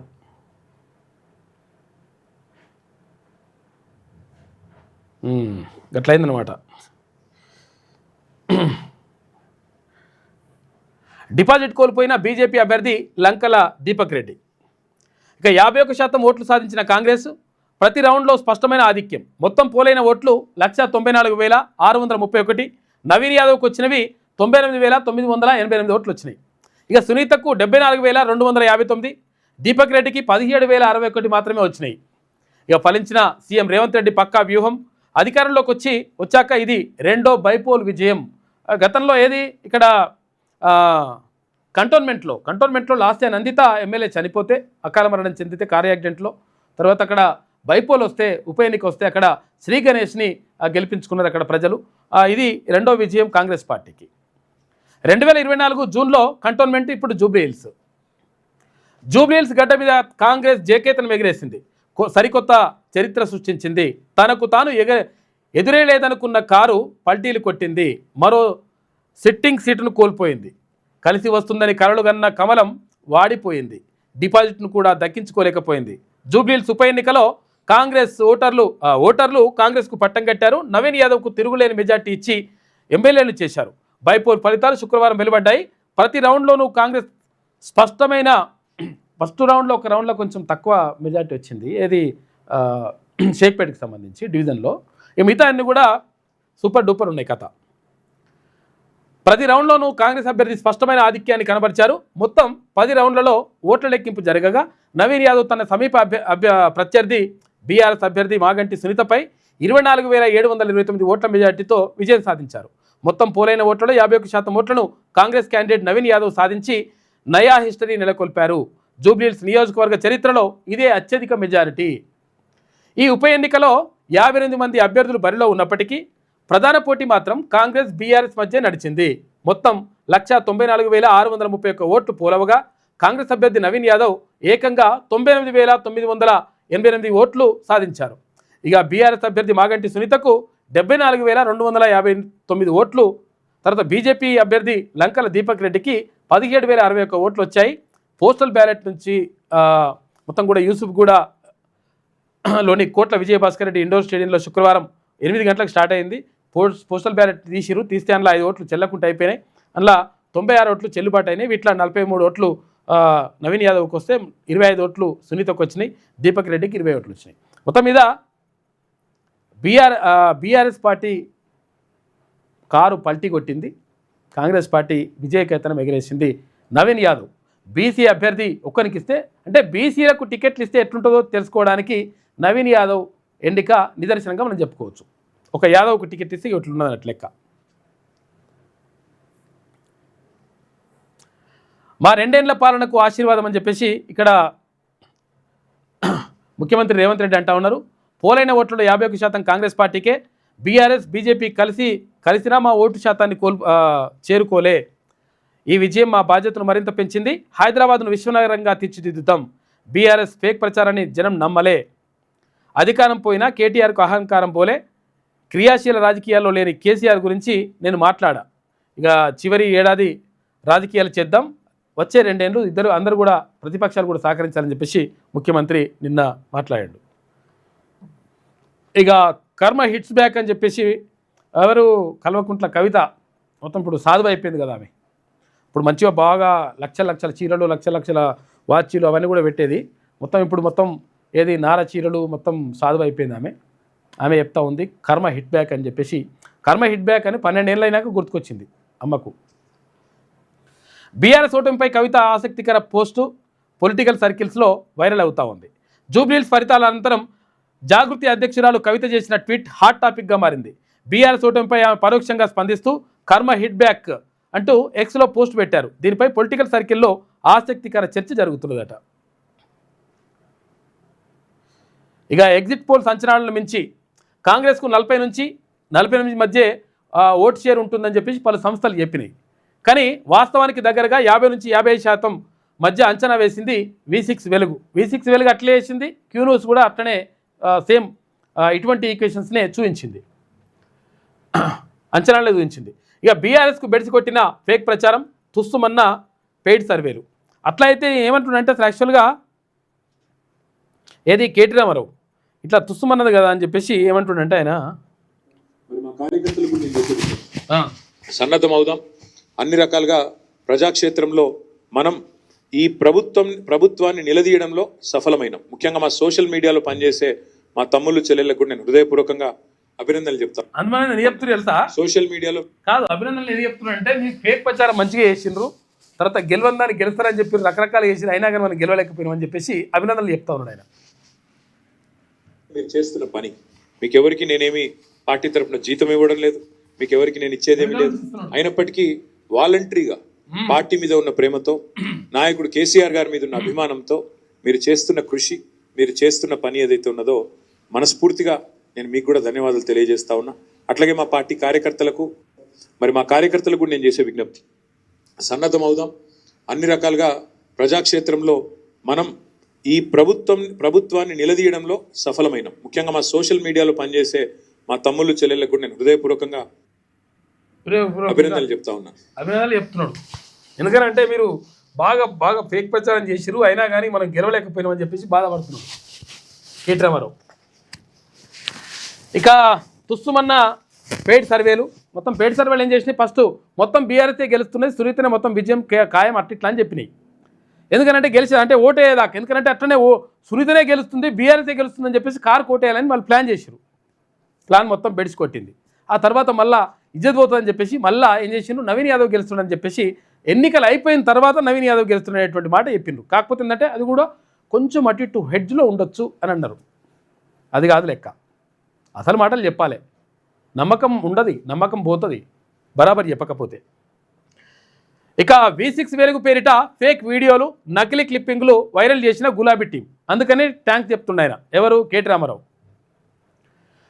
ఇక గుయ్యమనిపించిన జూబ్లీహిల్స్ ఓటర్లు, జూబ్లీహిల్స్ ఉప ఎన్నిక ఫలితం ఎగ్జిట్ పోల్స్ అంచనాలను మించి నమోదైంది. బీఆర్ఎస్ చేసిన ఫేక్ ప్రచారం బెడిసికొట్టింది, పెయిడ్ సర్వేలు తుస్సుమన్నాయి. పలు సంస్థలు ఎగ్జిట్ పోల్స్లో ఇచ్చిన ఓట్ షేర్ మెజార్టీ లెక్కలు తుది ఫలితంతో తలకిందులయ్యాయి. ఈ నియోజకవర్గంలో చాలా సర్వే సంస్థలు అభ్యర్థుల మధ్య గట్టి పోటీ నెలకొంటుందని, మెజార్టీ తేడా కేవలం 10,000 లోపే ఉంటుందని చెప్పి చాలామంది మనం చెప్పినాం, క్లియర్గా 20,000 దాటుతుందని. కాంగ్రెస్కు 40 నుంచి 48% మధ్యనే ఓటు షేర్ దక్కుతుందని అంచనా వేశాయి. అయితే కాంగ్రెస్ అభ్యర్థి నవీన్ యాదవ్ 24,729 ఓట్లతో రికార్డు మెజార్టీని 51% ఓట్లను సాధించి ఆ అంచనాలన్నింటినీ పటాపంచలు చేశారు. కొన్ని సర్వే సంస్థలు పోలింగ్ సరళిని అంచనా వేయడంలో పూర్తిగా విఫలమైనవి అయినా కానీ మేము ఏం చెప్పిందే కరెక్టు ఇట్లా చెప్పుకునే ప్రయత్నం చేస్తారు. మొత్తం తుస్సుమనే చాలా నమ్మేటట్టు లేదాలని. పైసలు ఇస్తే ఎవరికి పైసలు ఇస్తే వాళ్ళ సైడ్ చెప్తున్నారట, మీరే గెలుస్తారు సార్ అని. ఇప్పుడు ఈ జ్యోతిష్యులు చెప్తారు కొంతమంది, నువ్వే ముఖ్యమంత్రి అవుతావు సార్, మనదే గవర్నమెంట్ వస్తారు మరి. ఇప్పుడు అన్ని పార్టీలకు మనదే గవర్నమెంట్ వస్తే ఎందరు ముఖ్యమంత్రులు అవుతారు, ఎన్ని పార్టీలు అధికారంలోకి వస్తాయి. ఇగో ఇట్లున్నది అనమాట వీళ్ళది కూడా. గోడ కొట్టిన బంతిలా తిరిగి వస్తాం, అగో గోడ కొట్టినారు మిమ్మల్ని. జూబ్లీహిల్స్ ఓటమి మాకు సెట్ బ్యాక్ కాదు అని చెప్పేసి కేటీ రామారావు అంటున్నాడు. గోడ కొట్టిరాట, మళ్ళీ వస్తాడట. గోడ కొంది కొట్టిరే రామన్న, మేమే గెలుస్తామంటివి కానీ మొత్తం ప్రభుత్వం మీద వ్యతిరేకత ఉన్నది, అట్లా అవుతుంది. ఇంకో ప్రచారం ఏం చేద్దరు తెలుసా, ఒకవేళ నవీన్ యాదవ్ ఓడిపోతే బీసీ వాదమే లేదనేటువంటి చెప్పేటువంటి ప్రయత్నం చేసిండ్రు దుర్మార్గులు. బీసీ వాదమే లేదనేటువంటి ప్రయత్నం చేస్తే లేదు బీసీ ఓటర్లు చైతన్యవేరు కాబట్టి బరాబర్ మనోడిని గెలిపించుకుందామనేటువంటి ఉద్దేశంతో బరాబర్ ఓట్లు వేసింది, గెలిపించుకున్నారు. ఇది కూడా అంటే ఇది చేసే ప్రమాదం ఉండే, మనం చాలాసార్లు ఈ విషయాన్ని కూడా డిస్కస్ చేసినాం. కానీ బరాబర్ మంచి తీర్పే ఇచ్చిండ్రు జూబ్లీహిల్స్ ప్రజలు. బైపోల్లో కాంగ్రెస్ బీజేపీ కుమ్మక్కైనాయి అని చెప్పేసి అంటున్నాడు. రేవంత్ సంజయ్ సమీకరణం వర్కౌట్ అయింది, స్థానిక ఎన్నికల్లో బలంగా కొట్లాడతాం, ఇక కేసీఆర్ను మళ్ళీ సీఎం చేసేదాకా నిరాశ పడం, బీహార్లో కాంగ్రెస్ అడ్రస్ గల్లంత అయిందని చెప్పేసి విమర్శలు. ఇప్పుడు ఈయన ఓడిపోయినందుకు కాదు, బీహార్లో కాంగ్రెస్ ఓడిపోయినందుకు సంతోషపడుతున్నట్టు ఆయన. ఎట్లుంటుంది అన్నట్టు.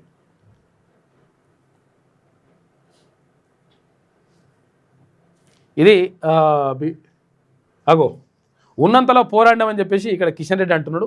ఎంఐఎం మద్దతు డబ్బుతోనే కాంగ్రెస్ గెలిచిందని చెప్పేసి, మరి మీ దగ్గర పైసలు తక్కువ ఉన్నాయి కిషన్ రెడ్డి గారు, కేంద్ర మంత్రిగా ఉన్నారు, మీ దగ్గర కూడా పైసలు ఉన్నాయి, మీ దగ్గర కూడా అధికారం ఉన్నది.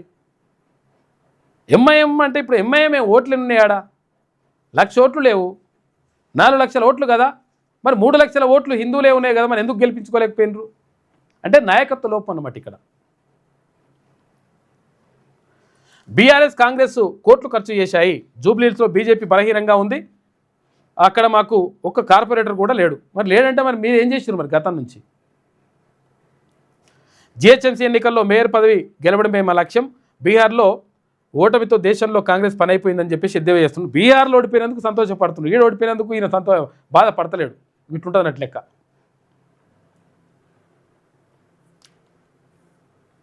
ఇక బీహార్ ఎన్నికలకు చూసుకుంటే బీహార్లో ఎన్డీఏ హవా.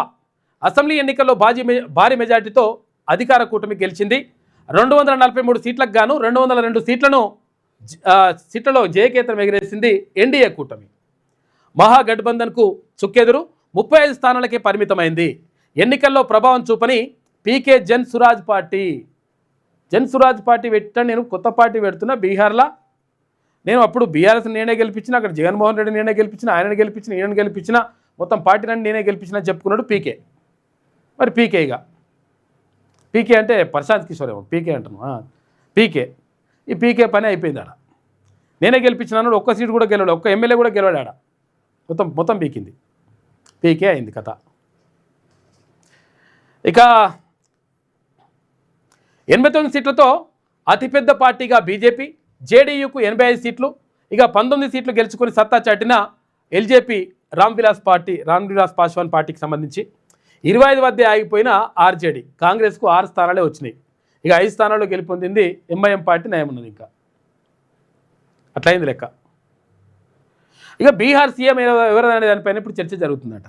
అసలు యాక్చువల్గా గతంలో కూడా ఇక్కడ మహారాష్ట్ర ఎన్నికల్లో కూడా శివసేన పార్టీతోటి పొత్తు పెట్టుకొని శివసేన పార్టీకి ఒకవేళ ముఖ్యమంత్రి పదవి ఇస్తారని చెప్పేసి అందరూ భావిస్తే భారతీయ జనతా పార్టీకి కొంత ఎక్కువ సీట్లు వచ్చినటువంటి నేపథ్యంలో భారతీయ జనతా పార్టీ ముఖ్యమంత్రి అభ్యర్థిగా ముఖ్యమంత్రిని భారతీయ జనతా పార్టీ నుంచి చేసేసింది, ఫడ్నవీస్ని చేసేసింది. తర్వాత ఇక్కడ ఇప్పుడు బీహార్ ఎన్నికల్లో కూడా పొత్తు పెట్టుకొని ఎన్డీఏ కూటమిలో బీజేపీతో కలిసి పనిచేసినటువంటి మరి ఇప్పుడు నితీష్ కుమార్ పరిస్థితి ఏంది అని చెప్పేసి చూస్తే మరి ఇప్పుడు కూడా క్లారిటీ ఇస్తలేరంట. నితీష్ కుమార్ ముఖ్యమంత్రి అనేటువంటి మాటను మనం చెప్తలేరంట. కాబట్టి మరి ఏం చేస్తారు, ఏం కథ అనేటువంటి చూడాలి. ఇంకా సీఎం ఎవరిని పెడతారనే దానిపైన. నితీషే సీఎం అంటూ జేడీయూ పోస్ట్ పెట్టింది, తర్వాత డిలీట్ చేసిందట. మళ్ళా తదుపరి సీఎం ఎవరనే దానిపైన సర్వత్రా ఆసక్తి. ఎలక్షన్స్ ముందు క్యాండిడేట్ను ప్రకటించని ఎన్డీఏ ముఖ్యమంత్రి ఎవరు ఉంటారు అనేది స్పష్టత ఇయ్యలేదు. నితీష్ కుమారే బీహార్ ముఖ్యమంత్రి అని చెప్పేసి చిరాగ్ పాస్వాన్ అంటున్నాడు. ఇక పొలిటీషియన్ కాదు, స్ట్రాటజిస్టే. ఈయన పొలిటీషియన్ అయిదాం అనుకున్నాడు కానీ దెబ్బ పడదు లెక్క. ఎవరికి? ప్రశాంత్ కిషోర్కి. ఒక్క సీటు కూడా గెలవని ప్రశాంత్ కిషోర్ జన్ సురాజ్ పార్టీ. బీహార్ ప్రజల నమ్మకం పొందలేకపోయినా జేఎస్పీ భవిష్యత్తు కార్యాచరణపై సమీక్షిస్తామని చెప్పేసి చెప్తున్నాడు ప్రశాంత్ కిషోర్. ఇంకేం సమీక్షిస్తాడో ఏం పాడో ఇంకా అంతా అయిపోయినాక. ఇక రాష్ట్ర వ్యాప్తంగా మరింత పెరిగిన చలి, మస్తు చలి పెడుతుంది. అసలు యాక్చువల్గా ఆదిలాబాద్లో అయితే అడ్డగోలుగా ఉన్నది. తర్వాత సంగారెడ్డిలో కూడా విపరీతంగా చలి ఉంటుందట. అంటే మొత్తం రాష్ట్ర వ్యాప్తంగా చలి ఈగం పెరుగుతూ ఉన్నది. కాబట్టి వృద్ధులు, పెద్దవాళ్ళు, తర్వాత పిల్లలకు సంబంధించి, తర్వాత హృదయ సంబంధిత వ్యాధుల రోగులు ఎవరైతే ఉంటారో వాళ్ళు కొంచెం జాగ్రత్తగా ఉండండి. వేడి నీళ్ళు తాగండి. తర్వాత దుప్పట్లు ఏమైనా ఉంటే మంచిగా కప్పుకోండి. తర్వాత ఈ చలికి కోట్లు సంబంధించి ఆ చలి కోట్లు వేసుకొని తిరగండి. కొంచెం జాగ్రత్తగా ఉంటే మంచిగా ఉంటుందంట. అత్యల్పంగా సంగారెడ్డి జిల్లాలో 7.8 డిగ్రీల సెల్సియస్ నమోదైందంట. మామూలు చలి కాదు 7.8 డిగ్రీలు అంటే. రాత్రి వేళల్లో అడుగు బయట పెట్టాలంటే వణుకుతున్నారంటే జనం. ఇట్లా కనిపిస్తూ ఉంది పరిస్థితి. కేటీఆర్ ఫెయిల్యూర్ లీడర్ అని చెప్పేసి ఆయన బీఆర్ఎస్ వర్కింగ్ ప్రెసిడెంట్ అయ్యాక ఆ పార్టీ వరుస ఓటములే అని చెప్పేసి మంత్రి వివేక్ వెంకటస్వామి అంటున్నాడు. కేటీఆర్ నాయకత్వం కింద చేయడంపై హరీష్ ఆలోచించుకోవాలి. జూబ్లీహిల్స్లో సోషల్ మీడియా హైప్తో గెలవాలనుకున్నారు కానీ విఫలమయ్యారు. బీఆర్ఎస్ బీజేపీ కలిసిపోయినా విజయం సాధించలేవని చెప్పేసి ఇక్కడ వివేక్ వెంకటస్వామి మాట్లాడాడు. ఇప్పుడు ఎట్లుంటుందంటే ఇలా ఫేక్ ప్రచారం ఎట్లుంటుందంటే ఇట్లా తీన్మార్లో చూసుకోవచ్చు మనం. ఇక్కడ ఎవరిది బీఆర్ఎస్ ఫేక్ ప్రచారం ఎట్లా చేసిరంటే, మనమే గెలిచామని సోషల్ మీడియాలో వైరల్ చేయండి, ఇదే నిజమని మన కార్యకర్తలంతా నమ్మాలి, వేరే టీవీలు పేపర్లు చూడొద్దు, అర్థమైందా అని చెప్పేసి చెప్తున్నట లీడర్. మనమే గెలిచినట్టుగా జూబ్లీహిల్స్లో మనమే గెలిచామని చెప్పమంటున్నట. కొట్టేసి మొత్తం విజయం మనదే అని అంటున్నట. ఇది వెలుగు దినపత్రికలో ఉన్నటువంటి ప్రధాన కథనాలు. అయితే ఒక్కసారి ఆంధ్రజ్యోతి చూద్దాం.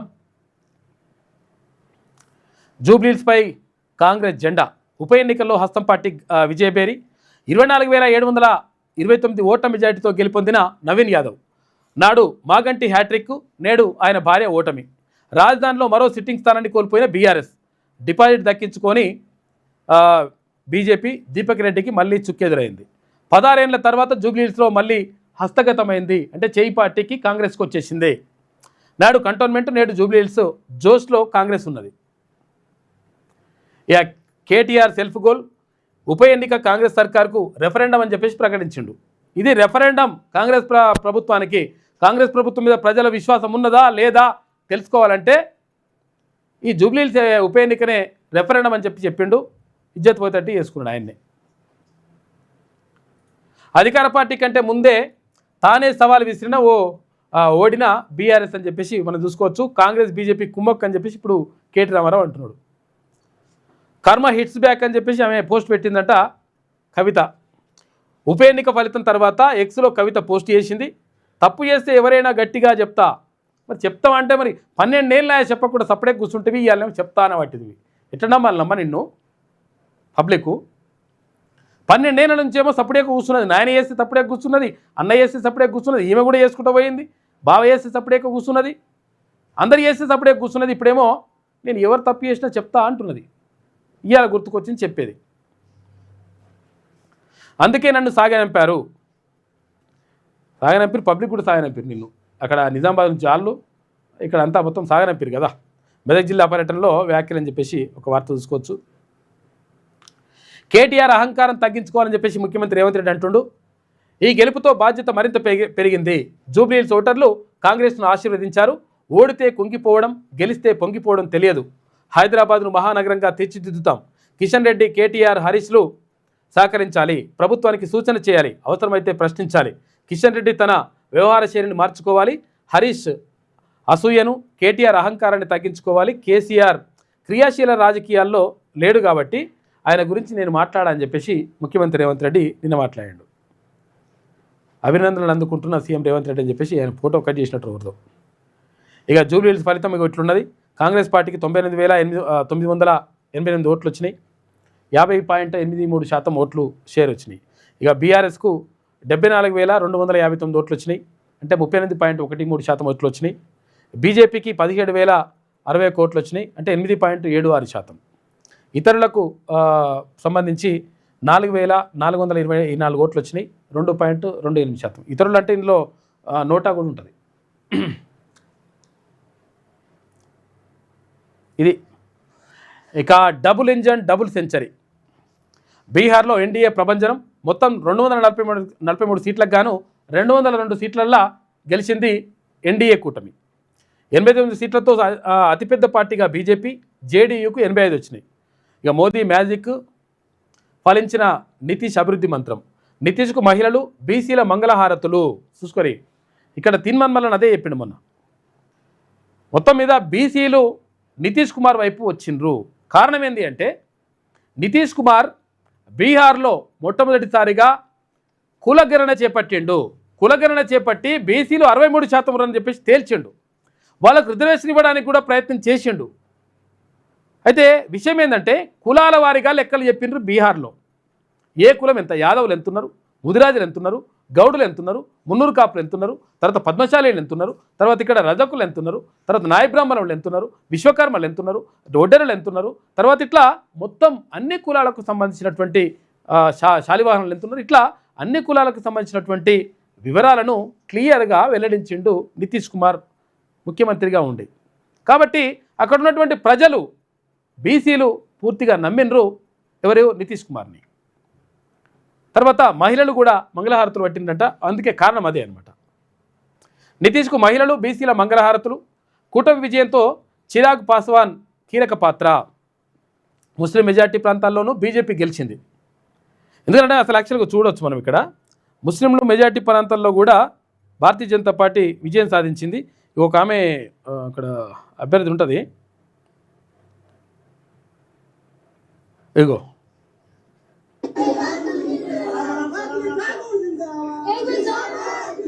ఈమె గెలిచింది.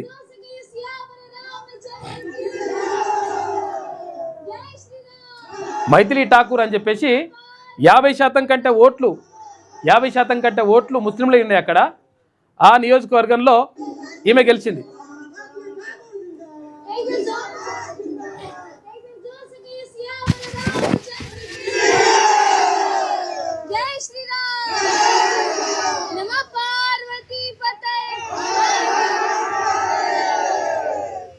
అట్లా పోటీ చేసి గెలిచిందంట బీజేపీ నుంచి. అక్కడ ఎక్కువ ముస్లిం ఓట్లు ఉన్నప్పటికీ 25 ఏళ్ళ యువతి ఆమె మైత్రి ఠాకూర్ అని చెప్పేసి ఆమె గెలిచిందట.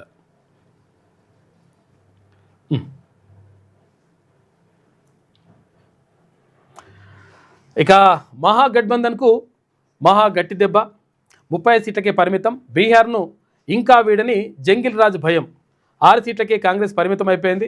మజ్లిస్ ఖాతాలో 5 సీట్లు వచ్చేసినాయి, 5 ఎమ్మెల్యేలు గెలిచినాడ. సీఎంగా మరోసారి నితీష్ కుమార్ అని చెప్పేసి ఇక్కడ అంటున్నారు. మరి అది ఇంకా క్లారిటీ లేదు. జూబ్లీహిల్స్ ఉప ఎన్నికలో ముఖ్యమంత్రి రేవంత్ రెడ్డి ఘన విజయం సాధించారు. బీహార్లో కాంగ్రెస్ అగ్రనేత రాహుల్ గాంధీ ఘోర పరాభవాన్ని మూట కట్టుకున్నారు. ఇక బీహార్లో బీజేపీ నేతృత్వంలోని కూటమి అపూర్వ విజయాన్ని సొంతం చేసుకుంది. ఇక కార్పెట్ బాంబింగ్ అంటే ఏంటిది? నేతలు మొత్తం భారతీయ జనతా పార్టీ నాయకులు మొత్తం జూబ్లీహిల్స్ ఎన్నికల్లోకి వచ్చినా కానీ జూబ్లీహిల్స్లో బీజేపీ డిపాజిట్ కూడా దక్కలేదు. అసెంబ్లీ, లోక్సభ ఎన్నిక ఏదైనా ఓటమికి చిరునామాగా రాహుల్ నిలుస్తున్నారు. ఒకప్పుడు అజేయం అనుకున్న బీఆర్ఎస్ కూడా ఇప్పుడు అచ్చంగా అదే బాట. అసెంబ్లీ ఎన్నికల్లో ఓటమి తర్వాత ప్రతి ఎన్నికలను ఆ పార్టీ తీసి కట్టే అని చెప్పేసి ఒక వార్త కనిపిస్తూ ఉంది. మొత్తం మీద పోయింది, అయిపోయింది. అక్కడ కాంగ్రెస్ పార్టీకి దెబ్బ పడ్డది, ఇక్కడైతే విజయం సాధించింది. ఇక కాంగ్రెస్ ఇక ముక్కలే అని చెప్పేసి ఒక వార్త రాసిండ్రు. కాంగ్రెస్ పరాన్నజీవి పార్టీగా మారింది. కూటమిలోని మిత్రపక్షాలను కూడా ముంచుతోంది. ముస్లిం లీగ్, మావోయిస్టు కాంగ్రెస్లా మారింది. కాంగ్రెస్ పార్టీకి ఎలాంటి విజన్ లేదు, కేవలం నకారాత్మక అజెండానే ఉంది. కాంగ్రెస్ నేతలే అధిష్టానం విధానాలను వ్యతిరేకిస్తున్నారని చెప్పేసి ప్రధానమంత్రి అంటా ఉన్నాడు. ఇక బీహార్ తీర్పు ఇట్లున్నది. 202 ఎన్డీఏ కూటమికి వచ్చినాయి. కేవలం మహాగఠబంధన్కు 35 సీట్లే వచ్చినాయి. ఇక సార్ అని చెప్పేసి ఇక్కడ ఎస్ఐఆర్ తీసుకొచ్చేసి మొత్తం ఓట్లను తీసేసినారు అని చెప్పేసి ఎంత మొత్తుకున్నా కానీ రాహుల్ గాంధీ మొత్తం మీద అక్కడ ఓట్లు పడలేదు. మరి పబ్లిక్ ఎందుకు నమ్మలేదో తెలియదుగా. ఓటర్ల జాబితా సవరణపై రాహుల్ గాంధీ పోరాటం ప్రభావం శూన్యమైపోయిందంట. ఇక ఓటు చోరీ విమర్శల్ని పట్టించుకొని ఓటరు రాహుల్ యాత్ర చేసిన అన్ని సీట్లలో ఓటమి. అక్కడ ఎక్కడెక్కడ యాత్ర చేసినా అవన్నీ ఓడిపోయారట. ఎన్నికల్లో తొలి నుంచి అక్రమాలే అని చెప్పేసి రాహుల్ అంటున్నాడు. ఎన్నికల వ్యూహకర్త పీకే పార్టీకి 0 సీటు రాలే. ఇక పోలీస్ స్టేషన్లో భారీ పేలుడు, 3 మృతి, 8 మందికి గాయాలు. పలువురు పరిస్థితి విషయమంట. కాశ్మీర్ రాజధాని శ్రీనగర్లో ఘటన, ఉగ్రవాదుల నుంచి స్వాధీనం చేసుకున్న అమ్మోనియం నైట్రేట్ను తనిఖీ చేస్తుండగా ఈ దుర్ఘటన జరిగిందంట. పాపం జమ్మూ కాశ్మీర్ దగ్గర. ఇది ఆంధ్రజ్యోతిలో ఉన్నటువంటి ప్రధాన కథనాలు. అయితే ఒకసారి శనార్థి తెలంగాణ చూద్దాం. నవీన్ యాదవ్ హస్తవాసి, జూబ్లీహిల్స్లో కాంగ్రెస్ అభ్యర్థి భారీ విజయం, ప్రతి రౌండ్లోనూ ఆధిక్యం. ఇక కాంగ్రెస్కు ఇన్ని ఓట్లు వచ్చినాయి, బీఆర్ఎస్కు 74,000 ఓట్లు, ఇటు బీజేపీకి 17,000 ఓట్లు వచ్చినాయి. 24,729 ఓట్లతో నవీన్ యాదవ్ బంపర్ విక్టరీ సాధించిండు. కాంగ్రెస్కు కలిసి వచ్చిన డబుల్ కాంబినేషన్. హస్తానికి ప్లస్ అయిన అధికారం తర్వాత అభ్యర్థి ఏంటంటే బీసీ సామాజిక వర్గం, అధికారం ఏంటంటే అధికార పార్టీ కాబట్టి అది కూడా కలిసి వచ్చింది. మిత్రపక్షాల సహకారం బూస్టే, లాభించిన డివిజన్కు 2 అమాత్యుల ఫార్ములా, సత్తా చాటని భారతీయ జనతా పార్టీ, బీజేపీ అభ్యర్థి లంకలకు దక్కలేదు డిపాజిట్, కోల్పోయిండు. ఇక అవి తగ్గించుకోండి. కేటీఆర్, హరీష్లకు అసూయ అహంకారం ఎక్కువ, తగ్గించుకోకపోతే బీఆర్ఎస్ కనిపించకుండా పోతుంది. జూబ్లీ విజయం మా బాధ్యతను పెంచింది. కిషన్ రెడ్డి అభివృద్ధికి సహకరించాలి.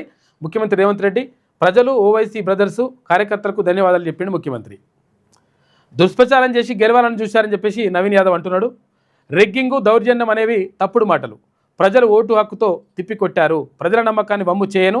జూబ్లీహిల్స్ను మరింత అభివృద్ధి చేస్తా. బీఆర్ఎస్లా కక్షపూరిత రాజకీయాలు చేయను.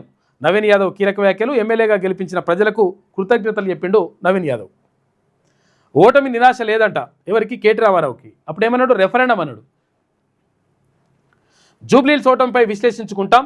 ఎన్నికలు ఎలా జరిగాయో అందరికీ తెలుసు. ప్రతి సర్వేలో బీఆర్ఎస్ గెలుస్తుందని వచ్చింది. గెలుస్తుందని మీరు రాయించుకున్నారు అంతే. ఆఖరి 3 రోజుల్లో ఏం జరిగిందో ప్రజలు చూశారు. ప్రజా సమస్యలపై పోరాటం కొనసాగుతుంది. BRS working president KT Rama Rao. MIM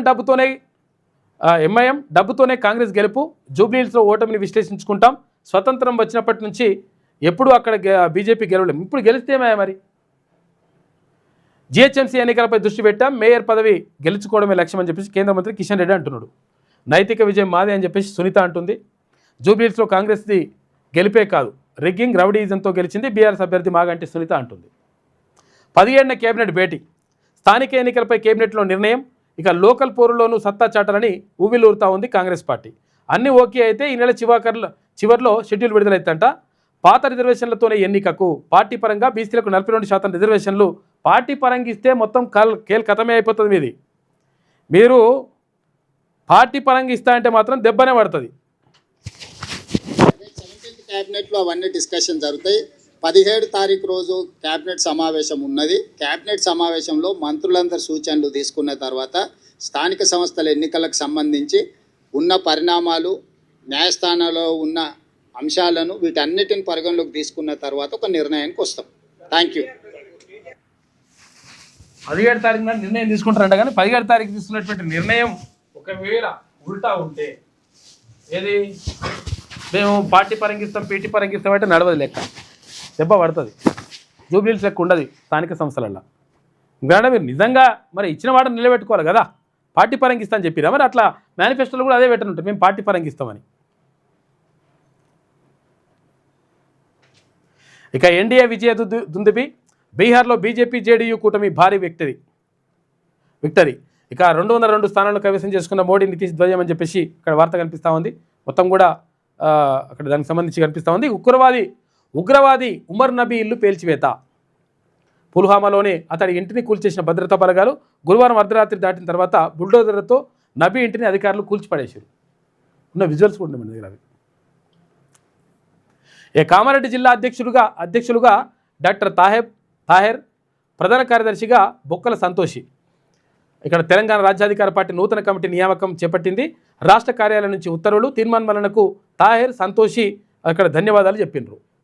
Telangana రాజ్యాధికార పార్టీ కామారెడ్డి జిల్లాకు నూతన అధ్యక్ష ప్రధాన కార్యదర్శిని నియమించింది. జిల్లా అధ్యక్ష బాధ్యతలను డాక్టర్ తాహెర్కు అప్పగించగా ప్రధాన కార్యదర్శిగా బొక్కల సంతోషిని పార్టీ నియమించింది. ఇక ఈ మేరకు శుక్రవారం రాష్ట్ర కార్యాలయం నుంచి పార్టీ చీఫ్ శాసనమండలి సభ్యులు తీర్మాన్మరణ ఉత్తర్వులు జారీ చేశారు. ఈ సందర్భంగా నూతన అధ్యక్ష ప్రధాన కార్యదర్శి డాక్టర్ తాహెర్, ఇటు ప్రధాన కార్యదర్శి బొక్కల సంతోషి మాట్లాడుతూ తెలంగాణ రాజ్యాధికార పార్టీ వ్యవస్థాపక అధ్యక్షుడు తీన్మాన్ మల్లన్న, ఉమ్మడి నిజామాబాద్ జిల్లా బాధ్యులు రాష్ట్ర ప్రధాన కార్యదర్శి హనుమాన్లు తమపై నమ్మకం ఉంచి ఈ గురుతర బాధ్యతను అప్పగించినందుకు ధన్యవాదాలు తెలిపారు. ఇక జిల్లాలో తెలంగాణ రాజ్యాధికార పార్టీ విస్తరణ కోసం శక్తివంచన లేకుండా పనిచేస్తామన్నారు. పార్టీని గ్రామాన తీసుకెళ్తామన్నారు. తెలంగాణ రాజ్యాధికార పార్టీ సంస్థాగత బలోపేతం కోసం నిరంతరం పనిచేస్తామని చెప్పేసి ఇక్కడ అధ్యక్ష ప్రధాన కార్యదర్శులు నిన్న చెప్పినారు తెలంగాణ రాజ్యాధికార పార్టీకి సంబంధించి. వచ్చే ఏడాది ఎన్నికల సందడి. 5 రాష్ట్రాల్లో ఎన్నికల వాతావరణం. అసోం, కేరళ, తమిళనాడు, బెంగాల్, పాండిచ్చేరిలో ఏర్పాట్లు జరుగుతూ ఉన్నాయి అసెంబ్లీ ఎన్నికలకు. ఇక ఏప్రిల్ నుంచి జూన్ వరకు ఎన్నికలు పూర్తయ్యే ఛాన్సు. బీహార్ కిక్కుతో బీజేపీ దూకుడు మీద ఉన్నది.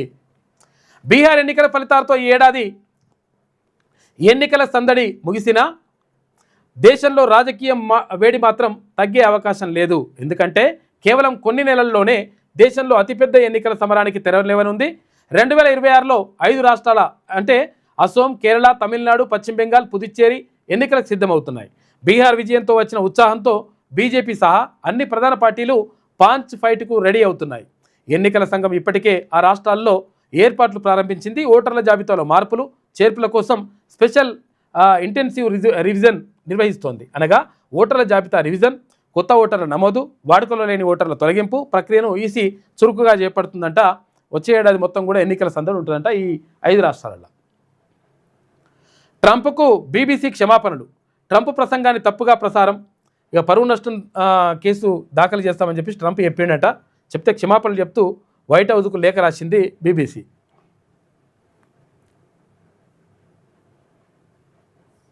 నవీన్ యాదవ్ హస్తవాసి ఒక వార్త కనిపిస్తూ ఉంది.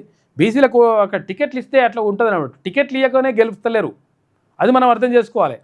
తెలంగాణ రాజ్యాధికార పార్టీని తీర్మాన్ మల్లన్న ఎందుకు స్థాపించుండు అంటే టికెట్లు ఇచ్చక్కడ మనోళ్ళు లేరు కాబట్టి వాళ్ళే టికెట్లు ఇచ్చుకుంటారు, వాళ్ళే లెక్క చూసుకుంటున్నారు. మరి అటువంటిది ఎందుకు? ఓట్లు మనవి అవుతాయి, సీట్లు వాళ్ళే ఎందుకు అవుతాయి? కాబట్టి మన ఓట్లు మనం వేసుకోవాలని చెప్పేసి తీర్మాన్ మల్లన్న పదే చెప్తా ఉన్నాడు.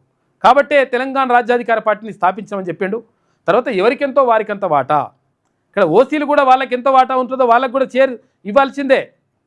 బీసీలు ఎంత ఉంటారో అంతా, ఎస్సీలు ఎంత ఉంటారో అంతా, ఎస్టీలు ఎంత ఉంటారో అంతా, మైనార్టీలు ఎంత ఉంటారో అంతా, ఎవరికంత వాటా దక్కాల్సింది అనేటువంటిది తెలంగాణ రాజ్యాధికార పార్టీ నినాదంగా ముందుకెళ్తా ఉన్నాడు తీర్మాన్ మల్లన్న.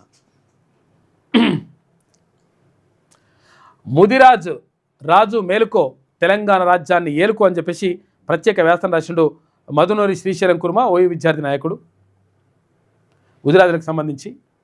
ఎందుకంటే అత్యధిక జనాభా ఉన్నటువంటి కులాలు ఏమైనా ఉన్నాయి అనుకుంటే ముదిరాజులు ఫస్ట్ ఉంటారు బీసీలలో కాదు, మొత్తం కులాలలోనే తెలంగాణ రాష్ట్రంలో అంత జనాభా ఉన్నది.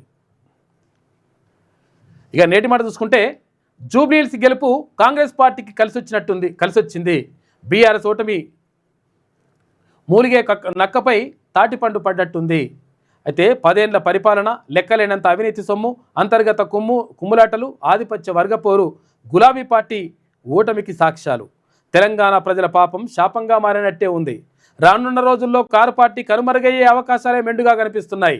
హస్తం పార్టీని ఎదుర్కొనే సత్తా తెలంగాణ రాజ్యాధికార పార్టీకే ఉందనిపిస్తుంది. బీసీ అభ్యర్థిని ప్రకటించడం కాంగ్రెస్కు కలిసి వచ్చిన అంశం. ఉవ్వెత్తున ఎగిసిపడుతున్న బీసీల ఉద్యమ ప్రభావం జూబ్లీహిల్స్ ఉప ఎన్నికలో కనిపించింది. ఉప ఎన్నిక గెలుపుతో జోష్ మీదున్న హస్తం పార్టీ ప్రభుత్వానికి స్థానిక సంస్థల ఎన్నికలు సవాలుగా మారనున్నాయి.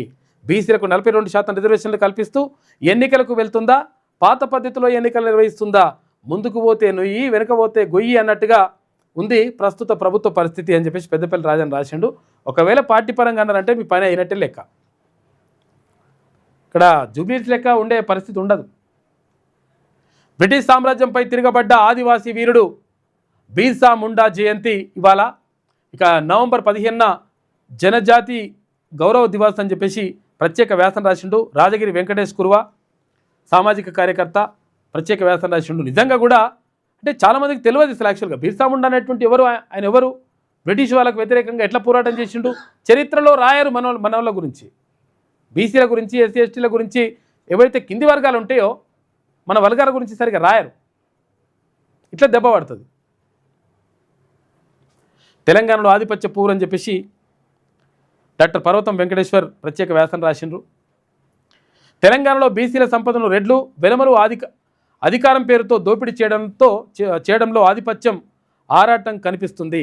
ఆధిపత్యం కోసం ఆరాటంలో నుండే ఎన్నికల యుద్ధాలు పుట్టుకొస్తాయి. యుద్ధాల్లో దాడి చేసేవారు, ఆత్మరక్షణ చేసుకునేవారు, ఇద్దరు ఆయుధాలు, సైనిక సంపత్తి సమకూర్చుకుంటారు. ఆధిపత్య పోరులో ఒకప్పుడు నేల మీద యుద్ధంతో ఆధిపత్యం వహించిన వారిదే రాజ్యమైంది. తర్వాత సముద్రాలను జయించిన దేశాలు ప్రపంచం మీద ఆధిపత్యం సాగించాయి.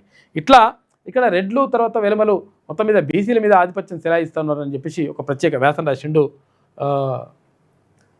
ఇక్కడ డాక్టర్ పర్వతం వెంకటేశ్వర్ రాసిండు. ఇక ఇది శనార్థిలో ఉన్నటువంటి ప్రధాన కథనాలు. అయితే ఒకసారి గీమేమంటుందో చూద్దాం. ఏమో మళ్ళీ మేమే గెలిచినామని రాస్తుందా ఏం పాడు. H1B రద్దుకు త్వరలో బిల్లు పెడతారట. మన రకరకాల రోజుకోటి H1B వీసా గురించి ఆడ అమెరికాలో.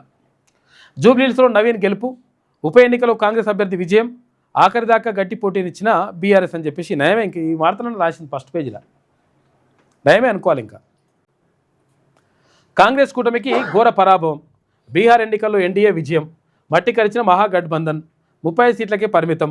కాంగ్రెస్ గెలిచింది 6 చోట్లే, 5 స్థానాలు ఎంఐఎం కైవసం. 243కు 202 చోట్ల ఎన్డీఏ గెలుపు, సత్తా చాటిన నితీష్ అని చెప్పేసి. నితీష్ చాటిండు కానీ మోడీ దాటినని రాయలేదు. మోడీ అంటే రాయది, అట్లా బీజేపీ అంటే రాయది. ఇగో కమల్ డమాల్, తెలంగాణలో బీజేపీ గల్లంతు. ఇక్కడ బీజేపీ ఉన్నదనే మాట కూడా రాయలేదు. ఇక్కడ చూసుకో, అత్యధిక స్థానాలు గెలుచుకుంది బీజేపీ, కానీ బీజేపీ మంచిగా ఉన్నదనేటువంటి మాట ఈమె రాయది. మనసు ఒప్పది మీకు. జూబ్లీహిల్స్ ఉప ఎన్నికలో దక్కని డిపాజిట్ మొత్తంగా బీజేపీ అభ్యర్థికి వచ్చినవి 17,061 ఓట్లే. గత ఎన్నికల్లో 25,866 ఓట్లు సాధించిన దీపక్ రెడ్డి. కిషన్ రెడ్డి నియోజకవర్గంలో కమలం అస్త్ర సన్యాసం చేసింది. కాడిపాడేసిన కేంద్ర మంత్రులు, ఎమ్మెల్యేలు, నేతలు. కాంగ్రెస్కు లబ్ధి చేకూర్చేలా బండి సంజయ్ స్పీచ్ అని చెప్పేసి ఇటువంటి కథలు చెప్తుంది ఈమె. బండి సంజయ్ కాంగ్రెస్ లబ్ధి చేకూర్చే విధంగా ఎందుకు చేస్తాడు ఆయన? ఇట్లా బట్టగాల్చి మీదేస్తానమాట ఈమె. బీజేపీకి బలం లేదు, కేంద్ర మంత్రి కిషన్ రెడ్డి ఒప్పుకోలు. ఓటమి తెలిసే పోటీ చేశాం, రాష్ట్ర అధ్యక్షుడు రామచంద్రరావు. ఇట్లా ఇగో పెద్ద రాసుకొచ్చింది ఈమె ఈ విషయాన్ని. గెలుపు అనేది చిన్నగా రాసింది. అట్లుంటుంది నా టీం ఇది. లేకపోతే ఒకవేళ బీఆర్ఎస్ అభ్యర్థి గెలిచి పేపరే మొత్తం ఇట్లా గులాబీ ఇట్లా లేస్తుండే లెక్క రంగు. ప్రత్యామ్నాయం బీఆర్ఎస్ఏ ప్రభుత్వ వైఫల్యాలను ఎండగట్టడంలో వెనక్కి తగ్గే ప్రసక్తే లేదు. ప్రజా తీర్పును గౌరవిస్తాం. ఇక ఫలితంతో నిరాశ చెందబోము. మరింత బలంగా పుంజుకుంటాం. బంతిలా దూసుకొస్తాం. ప్రతిపక్షంలో ఉన్నప్పుడు ఒక్క ఉప ఎన్నికల్లో కాంగ్రెస్ గెలవలేదు. ఫలించిన బ్రదర్స్ కుమ్మక్కు బీజేపీకి డిపాజిట్ కూడా దక్కలే. జూబ్లీహిల్స్ ఫలితాలపై BRS working president KT Rama Rao మాట్లాడినాడు. రాహుల్ మళ్ళీ ఫెయిల్ అని చెప్పి రాసింది. మరి ఇప్పుడు ఇక్కడ కూడా కేటీ రామారావు ఫెయిల్ అని రాయకపోయినావు. కేటీ రామారావు ఫెయిల్ అయ్యిండు, తర్వాత కేసీఆర్ ఫెయిల్ అయ్యిండు, ఇక్కడ హరీష్ రావు ఫెయిల్ అయ్యాను మా రాసి చెయ్యి అట్ట కూడా. స్థానికంపై 15 నిర్ణయం తీసుకుంటారని చెప్పేసి ఒక వార్త కనిపిస్తూ ఉంది. మా పవర్ చూపాలా, అధికారంలో ఉన్నదంటూ కోర్టు ఆదేశాలు పాటించరా? హైడ్రా తీర్పై హైకోర్టు ఆగ్రహం వ్యక్తం చేసింది. పేదలకు సంబంధించి ఎట్లా వెళ్ళొద్దని, వార్షిక లక్ష్యానికి మించి అప్పు తీసుకొస్తున్నట. మళ్ళీ అదే బుకాయింపు. పార్టీ మారలేదని చెప్పేందుకు ఫిరాయింపుదారుల యత్నం. స్పీకర్ సమక్షంలో పోచారం, అడికపూరి గ్రాంధి క్రాస్ ఎగ్జామినేషన్ చేస్తున్నట.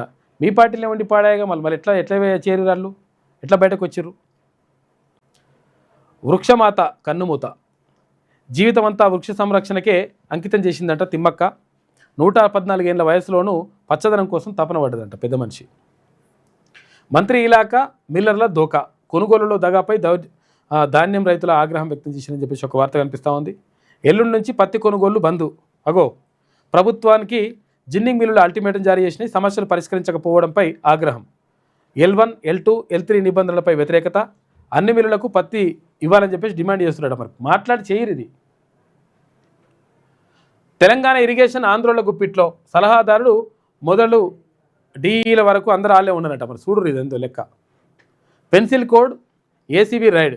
నమస్తే తెలంగాణ కథనంతో కదలిక రాష్ట్ర వ్యాప్తంగా సోదాలు చేస్తున్నట. చేయరు మరి. పెరుగుతున్న ఈగం, చలి పెరుగుతూ ఉంది. చలి తీవ్రతతో పలు జిల్లాలకు ఆరెంజ్ అలర్ట్ జారీ చేసిందంట.